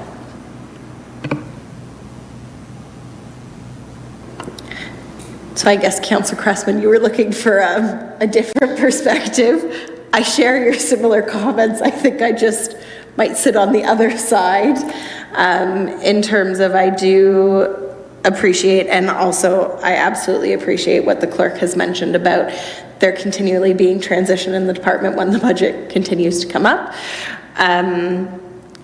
I guess my thing is putting this in then is altering the base budget proceeding and going forward. So although this year it's just a $10,000 change, it is permanently impacting the base budget. I appreciate that this is work that we have sunk money into and is work that needs to be executed. I'm still curious, however, how this weighs to the remaining work and priorities of the corporation on a whole in budget cycle, as well as I guess I don't know what I would tell other departments if they find partway through a year needing additional support to execute work plans. And with this budget process switching into falling under the mayor. One thing that I've spoken with staff about is I really do want to get to a point where we aren't doing in-year budget asks. And to me in particular, capital one-offs can justify like we just did. However, actual FTEs that change base budget is where I'm struggling with this one. So same concerns and questions. I think I might just be leaning slightly to the other side, but Councillor Cressman. Through you, Mayor, to Clerk Boss, what's going to fall off the table? Something has to fall off the table for you to accomplish what you said, and so you have to reshuffle your priorities. I think that's what I heard. So what's going to fall off the table, so to speak, in terms of what you can or can't do? Through you, Mayor Salonen. At this time, I don't have the appropriate information to address that. We have a couple priorities like the 2026 election that is quickly approaching, and our normal council and committee services that we will continue to provide. But we would have to re-examine our work plan closer before I could answer that. Any other questions or comments at this time, councillors? Okay, seeing none, I will call the vote then. All those in favor? And all those opposed? And that carries. On to report 14.5, and this is the 2026 budget schedule. The recommendation is that report COR-2025-34 for the 2026 budget schedule be received, and that council approve shortening their length and time for overriding the head of council veto from 15 days to 6 days. To get this on the floor, may I have a mover? Moved by Councillor Dunstall, seconded by Councillor Cressman. I will turn it over to Director Clark. I do just want to quickly add one caveat. Upon Director Clark's recommendation, so that we didn't run into Christmas holidays, I have already shortened the mayor's veto window down. So this ask for the council part is obviously you as council would need to decide. But I did want to just put out there that the mayor's portion has been shortened down on the window of time. But I know that Director Clark has more to add to that, as well as introduce the report. Thank you, Madam Mayor. So, yeah, there's a couple of nuances to this, in that it is a budget schedule for this upcoming budget cycle, but with strong mayors, there's a few differences to the typical release of a budget schedule. So we still have a public release, we'll have a presentation night, public delegation nights. Those are things that council's grown accustomed to, and they're planned for starting October 29th. The big difference is that with strong mayors, we have a timeline that once that budget becomes public on the 29th, we have 30 days to for council to make any amendments. And so the way to make amendments is to hold a meeting and deliberate and vote on to make those changes. So the 30 days falls on November 27th, and so we haven't shortened that time frame. We've left the full 30 days. That allows for public engagement, conversations, feedback from the community, and ample time for everybody to digest the materials. As the mayor pointed out, she has agreed to shorten her veto window from 10 days down to 5, and that speeds up the process. As the function of her veto doesn't require a meeting, that just simply means that at the end of the 5 days, if she hasn't vetoed anything, things would stand. If she has vetoed items, then council would have an opportunity to override, and that's where we're asking council to, instead of waiting the full 15 days, we schedule that meeting 6 days after the mayor's deadline, which would be December 8th. So in essence, a special council meeting is required if we get to the situation where the budget's been amended, the mayor's vetoed something, and council wants to come back and override.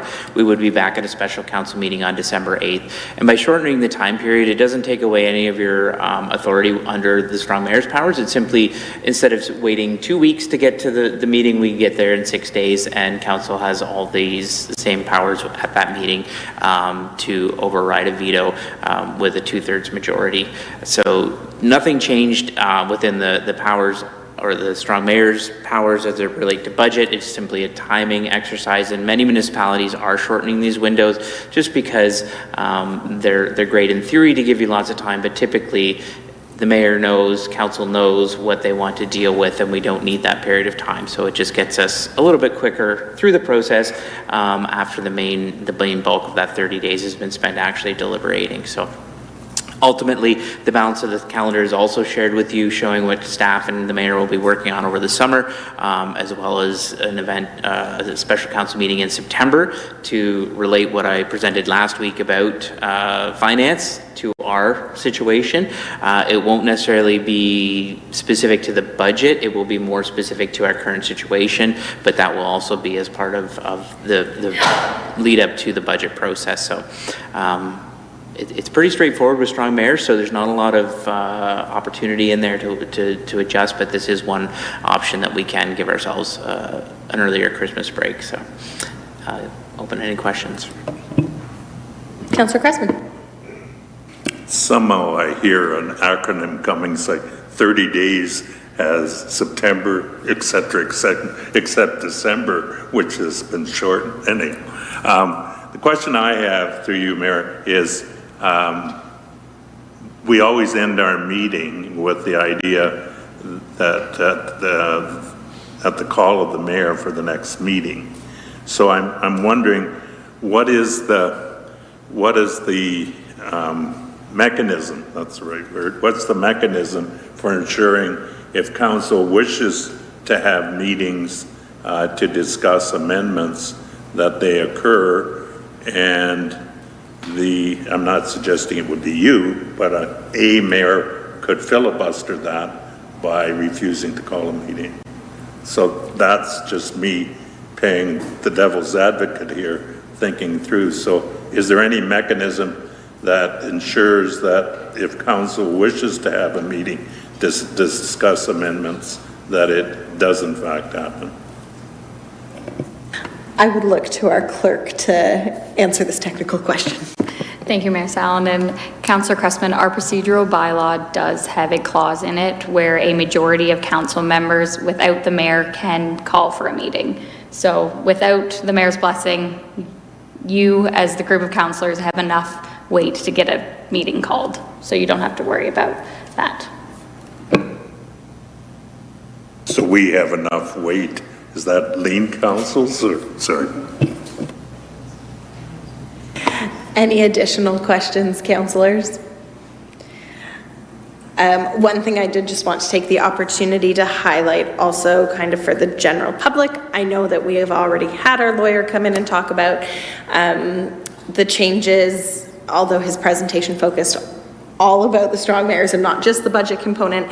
And I know that Greg's team did a great job at really highlighting the work plan. But I did want to emphasize that it's over the next few months that the budget is really being brought together. And so thank you to all of the councillors who are having their input meetings later this week. Really looking forward to that. And for the general public, I am not writing the budget at my desk. I am not a finance person. Greg and his team are going to continue to do that, as well as our corporate leadership team are going to be bringing their appropriate budgets forward.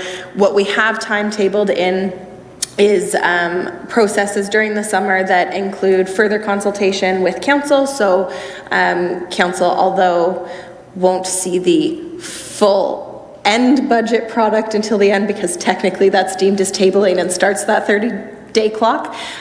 Council will have an opportunity to see where we are at later in the summer and what the budget is looking like, and again have further comments to help influence and have both your voices but also the voices of your residents heard via you.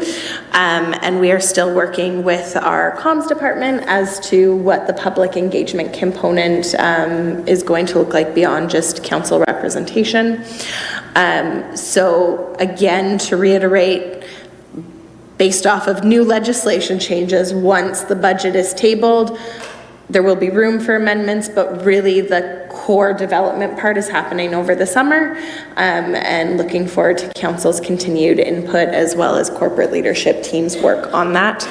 And then the other thing that I do just want to flag for everyone is, so with the current strong mayors legislation, In theory, once all of this time lapses, so the 30 days from the budget being tabled, then the mayor's veto time, which has now been moved down to 5 days, and then whatever veto time council does decide after tonight. Once all of that time passes, the budget in essence just is. It doesn't actually get formally voted on like in the past. However, what I have asked staff to do is some jurisdictions who have had strong mayors have had motions at the end of the budget to, in effect, I don't have the exact wording in front of me, but to have council vote on saying council wants to direct staff to implement the mayor's budget, which in my opinion gives back power to council to actually show whether they're choosing to endorse or not endorse the budget before them. That is something that I've asked staff to receive the wording on. City of Kitchener is our nearest example that's how they've executed the strong mayor's budget recently, is that council has essentially chosen to direct staff to implement the budget. So that is my intent, just so that everybody knows once we get to those points, because the legislation really has changed what we know as a budget process. And yeah, the calendar really kind of outlines that work in that timeline. And then that final motion, I am having staff bring forward in the budget meeting. So just so everybody's aware of that, Councillor Cressman. Yeah, am I limited to a certain amount of questions? No, you're not. Through you, Mayor. Question I had was, and I understand the process will be different, and singularly we are giving our opinions and input, but I gain a lot from listening to others and having their input, and I look at collaboration as being the key to any process. And I'm wondering how we can have that and still honor the municipal act in terms of not having a quorum meeting outside of the public eye. And I see that as a piece that, although we individually will have input, I also would, appreciate the input of fellow councillors or you as a mayor, and I know we're having one of those deliberations coming up, but often you don't know what you don't know until somebody else comes up with a better idea. And to my mind, I think that's where there's strength in combining and amalgamating ideas. So I hope over this process we somehow get a mixture of these ideas and can, fine tune and hone some of the recommendations moving forward. Absolutely, I would agree. I'm going to also be honest, this is new for me. This is new for our staff. We're not going to get it perfect on the first go around, but knowing that intent and trying to figure out ways, and part of the process as well is having feedback being collected. That's something that you as council are going to be tasked with, as well as our corporate leadership team, on kind of tracking what worked well, what didn't, where we can improve and stuff as well. So I think it's just going to entail involving in the process and calling out where we think we can make improvements while still respecting the municipal act through the process. So with that, any other comments or questions on this item, councillors? Seeing none, I will call the vote. All of those in favor? And that carries. And on to 14.6, we will first deal with the Firebirds item. So Councillor Martin has a conflict on that. So the recommendation would be that council approve the 2025 grant program as attached for payment to the New Hamburg Firebirds. Any comments or sorry, I would need a mover and a seconder on that first. Moved by Councillor Tunstall, seconded by Councillor Sadhu. Any comments or questions on that item? Seeing none, all those in favor, That carries unanimously. Now we will vote on all of the remaining items, excluding the Firebirds, so Councillor Martin can join in that discussion. So I'd be looking for a mover and a seconder to move all of the community grants attached for payment, excluding the Firebirds. Moved by Councillor Martin, seconded by Councillor Dunstall. Any comments or questions? Seeing none, all those in favor, and that also carries unanimously. So we do have our recommendation that bylaw 2025-18 is attached to this agenda be read a third time and finally passed in open council, and that bylaws 2025-33 and 2025-35 is attached to this agenda be read a first, second, and third time and finally passed in open council. May I have a mover for that? Moved by Councillor Cressman, seconded by Councillor Martin. All those in favor? That carries unanimously. And we do have some notices of motion this evening. So I will jump into our first one, which is Councillor Martin's notice of motion regarding Bill 5. Councillor Martin, if you would like to introduce your motion, and then we would seek a seconder. Through you, Mayor Salonen, I will read through it just because there are a number of different provisos and different aspects to it.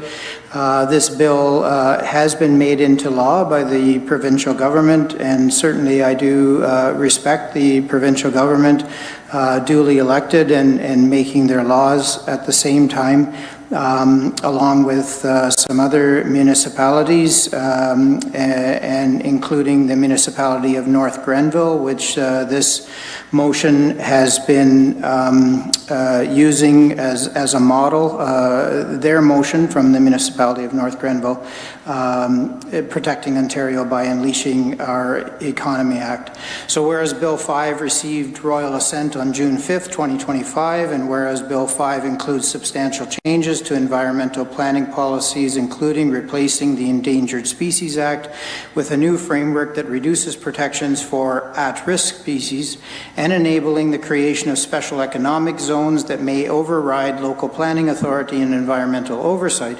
And whereas the Township of Wilmot supports the municipality of North Grenville's position regarding Bill 5, and whereas the Township of Wilmot supports increasing housing supply and economic growth, but believes this must be done in a way that upholds environmental responsibility and maintains the integrity of local planning processes. And whereas Bill 5 weakens safeguards for natural heritage systems, threatening biodiversity and diminishing the authority of municipalities to manage growth in accordance with local needs and official plans. And whereas the Township of Wilmot urges the government of Ontario to recommit to upholding the rights of Indigenous peoples as affirmed in Canadian law through the United Nations Declaration on the Rights of Indigenous Peoples Act, and engage in transparent, inclusive consultations with Indigenous nations and civil society before tabling new development legislation. And whereas special economic zones would allow the province to unilaterally override municipal decision-making by exempting special economic zones from municipal bylaws, and whereas the use of special economic zones to bypass local deliberation on proposed projects may not deliver on that promise of supporting economic growth. Now therefore be it resolved that the Council of the Township of Wilmot opposes all provisions in Bill 5 that reduce environmental protections and Ontario's proud legacy of protections of endangered species that override the rule of law and that nullify municipal planning authority. Number 2, urges the province of Ontario to support housing and infrastructure development in ways that alight with sound environmental planning and wildlife protection and empower municipalities with appropriate planning tools. And number 3, urges the province of Ontario to further review the implications of Bill 5 and conduct robust consultation of Bill 5, Protecting Ontario by Unleashing Our Economy Act 2025. Number 4, urges the province of Ontario not to use special economic zones to exempt projects from bylaws that impacts revenue, including development charge bylaws, property tax bylaws, or fees and charges bylaw. Number 5, requests the province of Ontario consider the feedback submitted for Bill 5 by the Associations for Municipalities of Ontario, AMO, which highlights protecting municipal autonomy and fiscal sustainability, and Ontario's environment and Indigenous cultural heritage, And number 6, directs that a copy of this resolution be sent to number 1, the Municipality of North Grenville, number 2, the Minister of Energy and Mine, Stephen Lecce, number 3, Minister of Municipal Affairs and Housing, Rob Fleck, number 4, the Minister of Environment, Conservation and Parks, Todd McCarthy, number 5, the Minister of Citizenship and Multiculturalism, Graham McGregor, number 6, the Premier of Ontario, Doug Ford, and number 7, Member of Provincial Parliament, Kitchener-Conestoga, Mike Harris. And on this, I do thank the clerk and deputy clerk for helping me to put in the proper words in the right numbers, which I would have had trouble doing on my own. So it's not asking them to draft this motion, it's more so asking, can it be written in a proper way? So thank you to both of them for that. So I put this forward and I turn it back to you, Mayor. Thank you very much, Councillor. So that has been moved by Councillor Martin. Is there a seconder? Seconded by Councillor Dunstall. We do have one registered delegation on this item, so I will invite up, I just need to make sure that I actually have the name listed here. Just give me one quick moment to make sure I know who I'm inviting up. Julie Yutzi, I believe, is here tonight. Thank you very much, Julie, for joining us, and you will have 7 minutes to speak. Mayor Salonen, Wilmot councillors and staff, members of the public. My name is Julie Yutzi, and I am a resident of Wilmot Township. I am delegating on behalf of the Nith Valley Eco Boosters, a local organization that is committed to achieving and supporting a long-term healthy environment in Wilmot and Wellesley Townships through education, action, and collaboration. Our group wishes to offer our support for Councillor Martin's motion opposing Bill 5, Protecting Ontario by Unleashing Our Economy Act 2025. Thank you, Councillor Martin, for introducing this motion. While the Nith Valley Eco Boosters organization agrees with the content of the motion, there are aspects of it that we feel are especially important and which I would like to highlight. As stated by Environmental Defense, the ability to create special economic zones as outlined in Schedule 9 of Bill 5 would allow the Premier and its Cabinet to take full control over decisions that are usually made by legislation.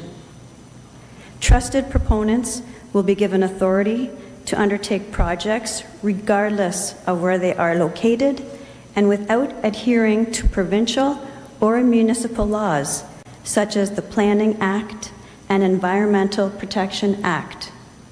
This will result in an erosion of our democratic processes as rules are applied differently to different people. It is also a threat to how our municipalities function and to our environment. We have an official plan in Waterloo Region that was developed by local staff and citizens with intimate knowledge of this area and was approved by the local municipal governments in 2022.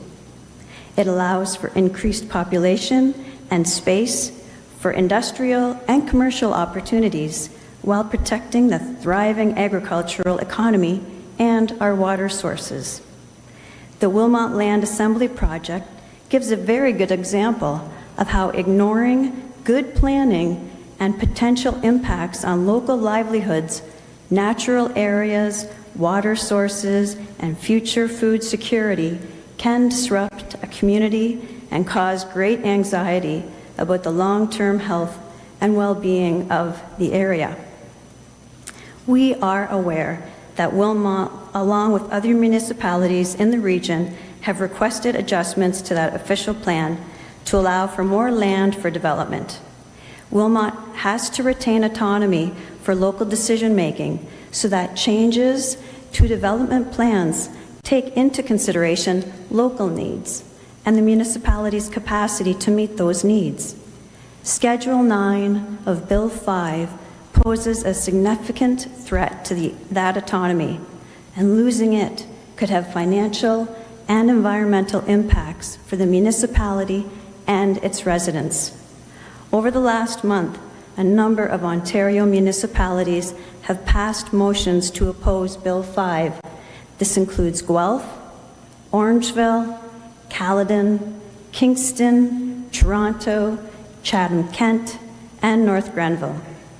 The Nith Valley Eco Boosters organization urges Wilmot Council to join with these communities and others to notify our provincial government about your opposition to Bill 5 by approving Councillor Martin's motion.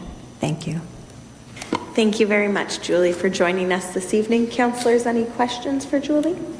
Okay, I'm not seeing any at this time. Thank you again. Councillors, any further comments or questions? Councillor Dunstall? Thank you, through you, Mayor. I am having an issue with this, and I spoke with Councillor Martin, and one of the things I love about council is that we have different opinions, and I would love to hear the opinion of my fellow councillors, because when I first read this, I thought, yeah, of course I'm going to agree with it, but the more I thought and the more I spoke to other people, I do have some concerns. And our delegate mentioned plans that were made in 2022 or 2023. In the last few years, we've had so many newcomers come, and so we need more housing, we need more jobs, we need those kind of things. That's just a reality. This law has already been passed.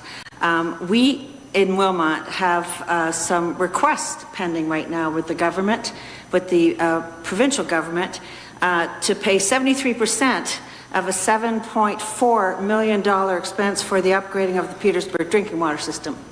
That would mean that the people who are responsible for paying the $40,000 each would surely appreciate the province paying $5.4 million to take that burden off of them. So I really would love to hear what my fellow councillors have to say, because I am torn with this and I know how important it is to people.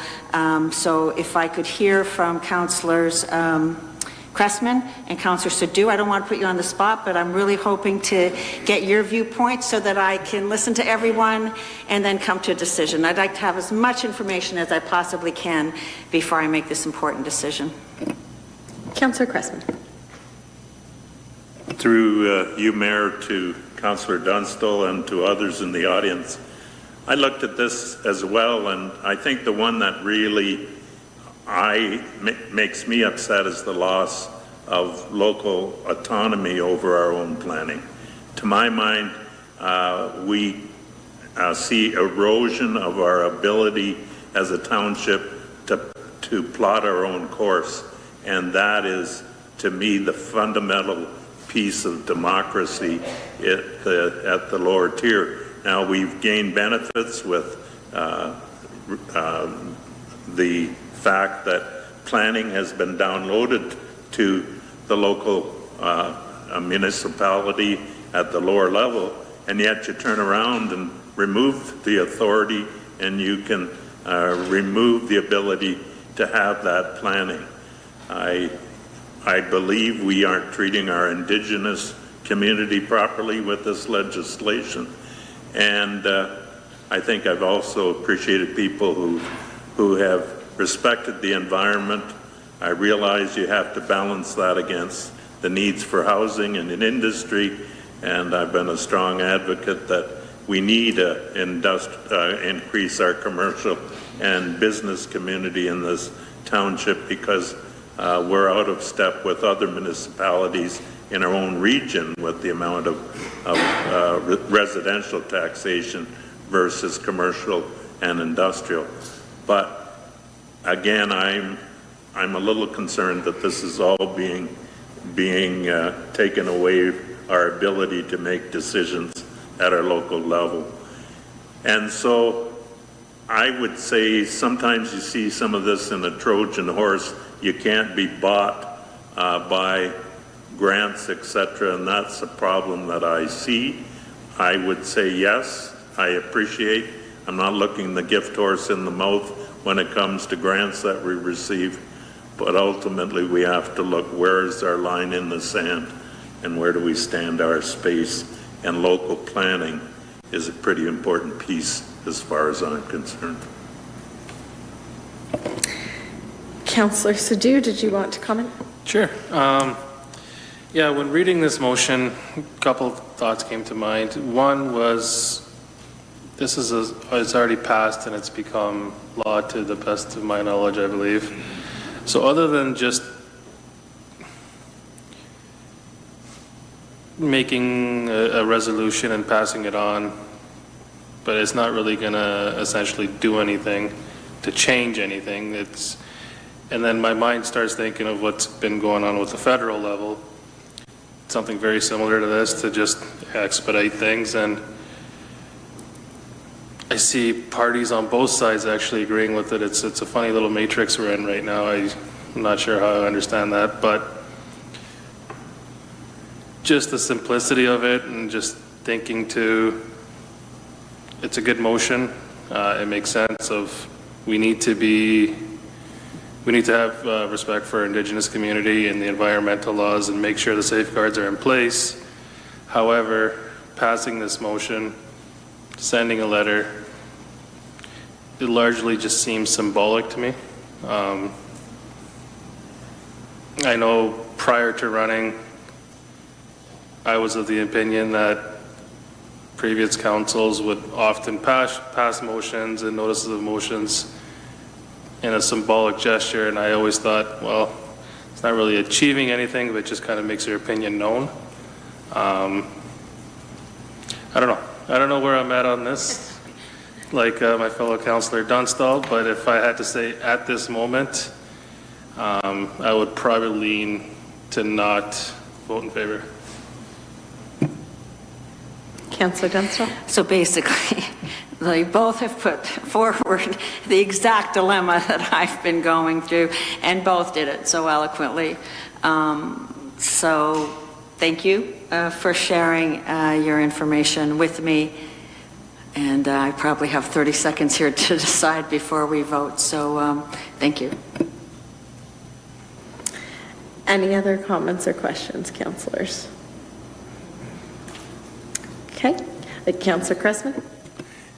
Yes, I would agree with Councillor Sadhu. There are times that I was frustrated by previous council's decision that really didn't impact anything, and it was an ability to be a symbolic gesture. But I think at a certain time you have to send the symbolic gesture forward as saying no more. I mean, I think that's where I'm coming on in this one. It is symbolic. Is it going to change anything at the end of the day? Not likely. But at some point in time, you got to stay and stand up and be counted for what you believe in. And that's where I'm coming from on this one. All right. Councillor Sadhu. I wanted to, if I do vote against it, it's not saying that I am not agreeing with the motion itself or the content that's in there. It's largely just, do I want to vote for a motion that, like my fellow councillor said, is it going to have any impact? I believe government relations is more important. Having a relationship with our local MPP, with our federal.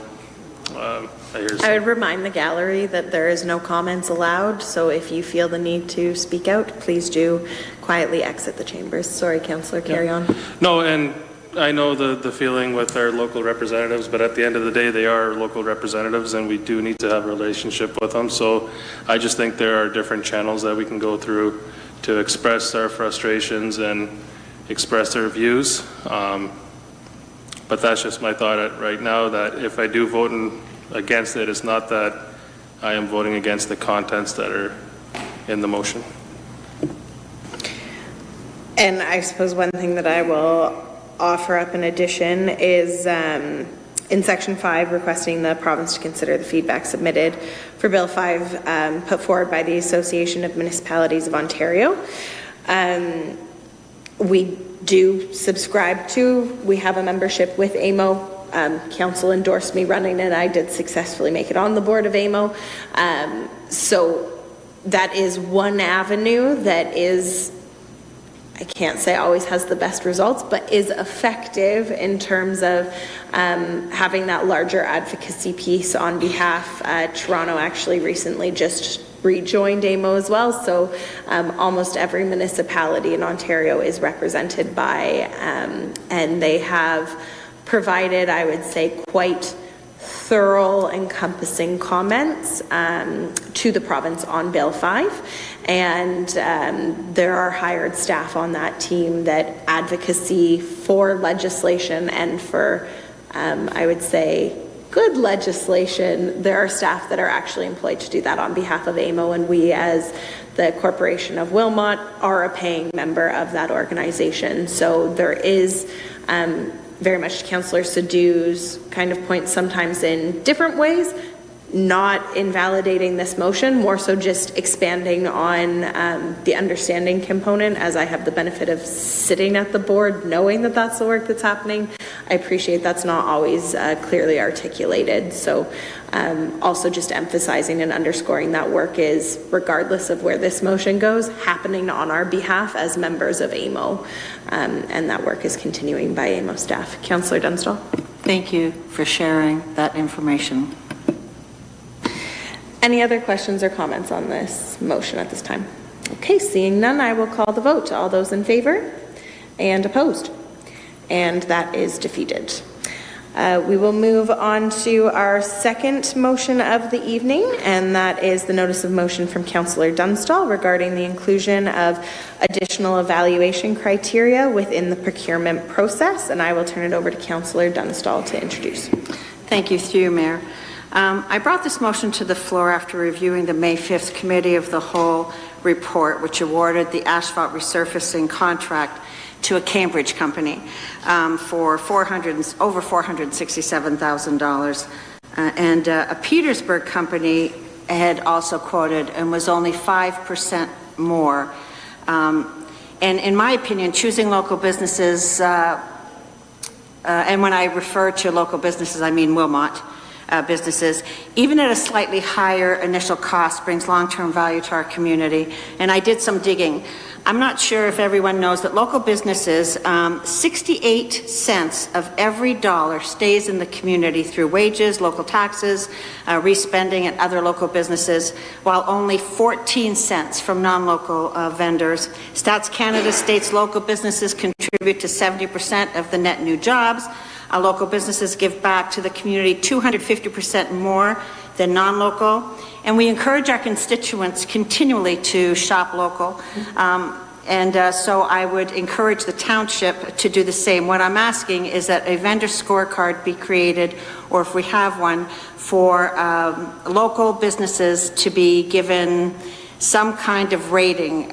So for local, and that, whatever that is, I don't know. So I'm asking township to come back on October 6th with some recommendations to see how we would be able to incorporate that into our vendor contract. I also know that there are some laws that we have to maintain, but I do want to make sure that we try to help our local businesses. I mean, I would love to have more local businesses, but certainly supporting the ones we currently have, I think, is a win for the township. Thank you, Councillor. Is there a seconder to get this motion on the floor? Seconded by Councillor Sadhu. And I will open it up to Council for questions or comments. Councillor Cressman. Through you, Mayor, to Clerk Boss or to Director Mullenhouse, maybe have its last difficult question before he rides into the sunset. What would be the outcome if we added like something like this? Would it be in contravention of the Municipal Act on procurement? I think actually that may be one of the few directors you didn't call on, which would be Director Clark can speak to this. Through you, Madam Mayor, to the councillor. So the Municipal Act simply says we have to use a procurement method that achieves the best outcome for the township. Through vendor evaluation, we have opportunities to evaluate that beyond price. So it's not just the lowest price wins. We can evaluate based on different criteria. And so putting in criteria around local suppliers, local vendors is admissible. There is, however, Canada Free Trade Agreement, which sets thresholds over which you can't prefer local over non-local. And so, don't quote me on this, it's around $130,000 for contracted services and about $330,000 for construction contracts is the value.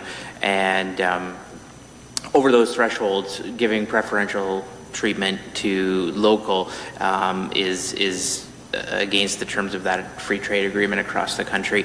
And so that's where it becomes a little bit more difficult. I have Councillor Dunstall and acting CAO Grafka discussed this earlier, and there is opportunity to look at adding this as criteria underneath those thresholds and working at adding it to our scoring and methodology, and other municipalities have done that. So Kitchener, Cambridge, and Waterloo, I think, have all done work to try to identify that. And so I think from my perspective, it's work that can be carried out fairly effectively and leaning on our peers to find out how they've done it and incorporating it. But I did want to caution that there's a limit to how far that can have an impact. And it's not the municipal act, like I say, it's a free trade agreement across Canada. Thank you very much, Director. Was there a follow-up there, Councillor Cressman? Nope. Okay, Councillor Dunstall. I just wanted to make sure that I understood you, and I know we had the conversation earlier, but for infrastructure, those types of things, it was $338,000, I think. But so anything under that, we would be able to include the vendor scoring in the vendor scorecard, correct? Local, I mean, correct? Through Madam Mayor, for construction projects, yes, but for services, it's 130. It's a lower threshold for services. Perfect. Thank you. Councillor Martin. Through you, Mayor Sallin, I like the idea of this motion. I wonder, or I worry, are there going to be problems? And I guess hearing back from the staff report would benefit us. I mean, in theory, I like the idea of buying local, and buying local, I think, helps us. But at the same time, and I don't have specific examples to give, but I think we want to steer away from any kind of nepotism or any kind of preferential treatment when it isn't the best buy for us. So I think it's a good idea, and anything we can learn about it, I think, is helpful. Any other comments or questions, councillors? I did just want to make one, and it's in the similar thought process as yours, Councillor Martin. I would just hope that staff highlights potential considerations. Obviously, Wilmot is a small community, so it is very plausible in the future, or even of this council, that we may run into a point where there's too many conflicts of pecuniary interest potentially if we are looking at purchasing local. So I would just hope that there would be consideration both for that, and if council chooses to proceed, how there is a way around that scenario so that we aren't left with a council who potentially in theory might not be able to make a vote on something. That would just be a consideration that I thought of specifically when Councillor Dunstall, you identified the local being Wilmot explicit. But I think that having staff bring forward information on this, I think, is a good idea, and continues to support actually what we did already on tariffs, on asking staff to look at procurements that way. So I think this just gives a further in-depth potential to wind up in the actual bylaw itself. Councillor Martin. Through you, Mayor Sallin, because of your point, and I'm just trying to read through this motion again, is there something specific that says in here about Wilmot? Because I think, yeah, okay, because I think that would be a concern I would also have. I think when I think locally, I would think, Waterloo region or surrounding area, but yeah, there would be dangers. At the same time, if we can benefit our local business people, that's of course a good thing. And so, yeah. Yeah, and my question came up tonight when Councillor Dunstall said local being Wilmot. So just wanting that to be reflected, but in terms of the motion, it leaves local as a broad definition, so staff can bring back that information as they see fit, pending that this passes. Any other questions or comments, councillors? Seeing none, all those in favor, and that carries unanimously. For announcements, I do have a few this evening. Wanting to note that Canada Day is happening on Tuesday, July 1st. Bless you. The municipal offices will be closed for the holiday, but I do invite everyone out to the local township celebrations. I know Councillor Martin has been the councillor representative on our committee, and I know that Director Catania and his staff, as well as the clerk's department, have all worked very hardly with our local representatives on our community organization to put together what's shaping up to be, I think, quite a great event. With that, it is at Norm Hill Park this year, so the grandstands in New Hamburg versus the location that it was last year. And 7 a.m. we kick off with the sunrise ceremony, and then official ceremony remarks and comments, I believe, are at 1 p.m., followed by a 1:45 cake slice brought to you by lovely council. If you would like to have a piece of cake and chat to council. That was to everyone. And then 9 p.m. fireworks and a bunch of other great events throughout the entire day. So I definitely encourage you to come out. Also a reminder with Canada Day regarding fireworks. Fireworks currently under our existing bylaw can happen both on the day before, the day of, and the day after. So just a reminder for those who plan to use them, please do be cognizant of your neighbors and those that have pets or family members who get startled by that. Just to be aware that it is on the Monday, the Tuesday, and the Wednesday that our bylaw currently allows that to happen. I also want to note that Cruising by the Pond has officially returned in Baden, down by the Baden Pond, and that's Wednesday evenings, 5 p.m. until dusk, weather permitting. So hopefully we have less rainy days, and because it was canceled this past Wednesday, I know, and hope to see you all out there. It's a really great event. And also wanted to note that this Thursday, the Castle Concert Series is starting up for the summer. So those are taking place 7 p.m. to 8 p.m. on Thursdays throughout the summer. And this week is Dana Kay and the Remedy. As well as I want to note that this year we do have a crafters market, which is new to the Concert Castle series. And that will be happening on select evenings. And you can reach out to the township for more details. Do any councillors have items? Councillor Martin. Through you, Mayor Salonen, this isn't so much upcoming as a shout out to the Board of Trade History Walking History Tour yesterday, which included a number of food establishments. This was in New Hamburg. I'm hoping that this could be the first of many, and throughout various parts of our township, whether it be New Dundee or St. Agatha or many other places. It was a wonderful time, even though it was hot weather. And so a shout out, hopefully encouraging more of these walking history tour that benefits our food establishments. Fantastic. Any other announcements, councillors? Okay, seeing none. We do have one item arising from closed, and that is that council directs our solicitor to proceed as directed regarding the Johanna Bamberg-Koch lease municipal drain. May I have a mover and a seconder? Moved by councillor Cressman, seconded by councillor Dunstall. All those in favor, and that carries unanimously. And our confirmatory bylaw is to be read a first, second, and third time, and finally passed in open council. May I have a mover for that? Moved by councillor Dunstall, seconded by councillor Martin. All those in favor? That carries unanimously, and I'd look to adjourn. Moved by councillor Cressman, seconded by councillor Martin. All those in favor? That carries unanimously, and have a great evening. Thank you, everyone.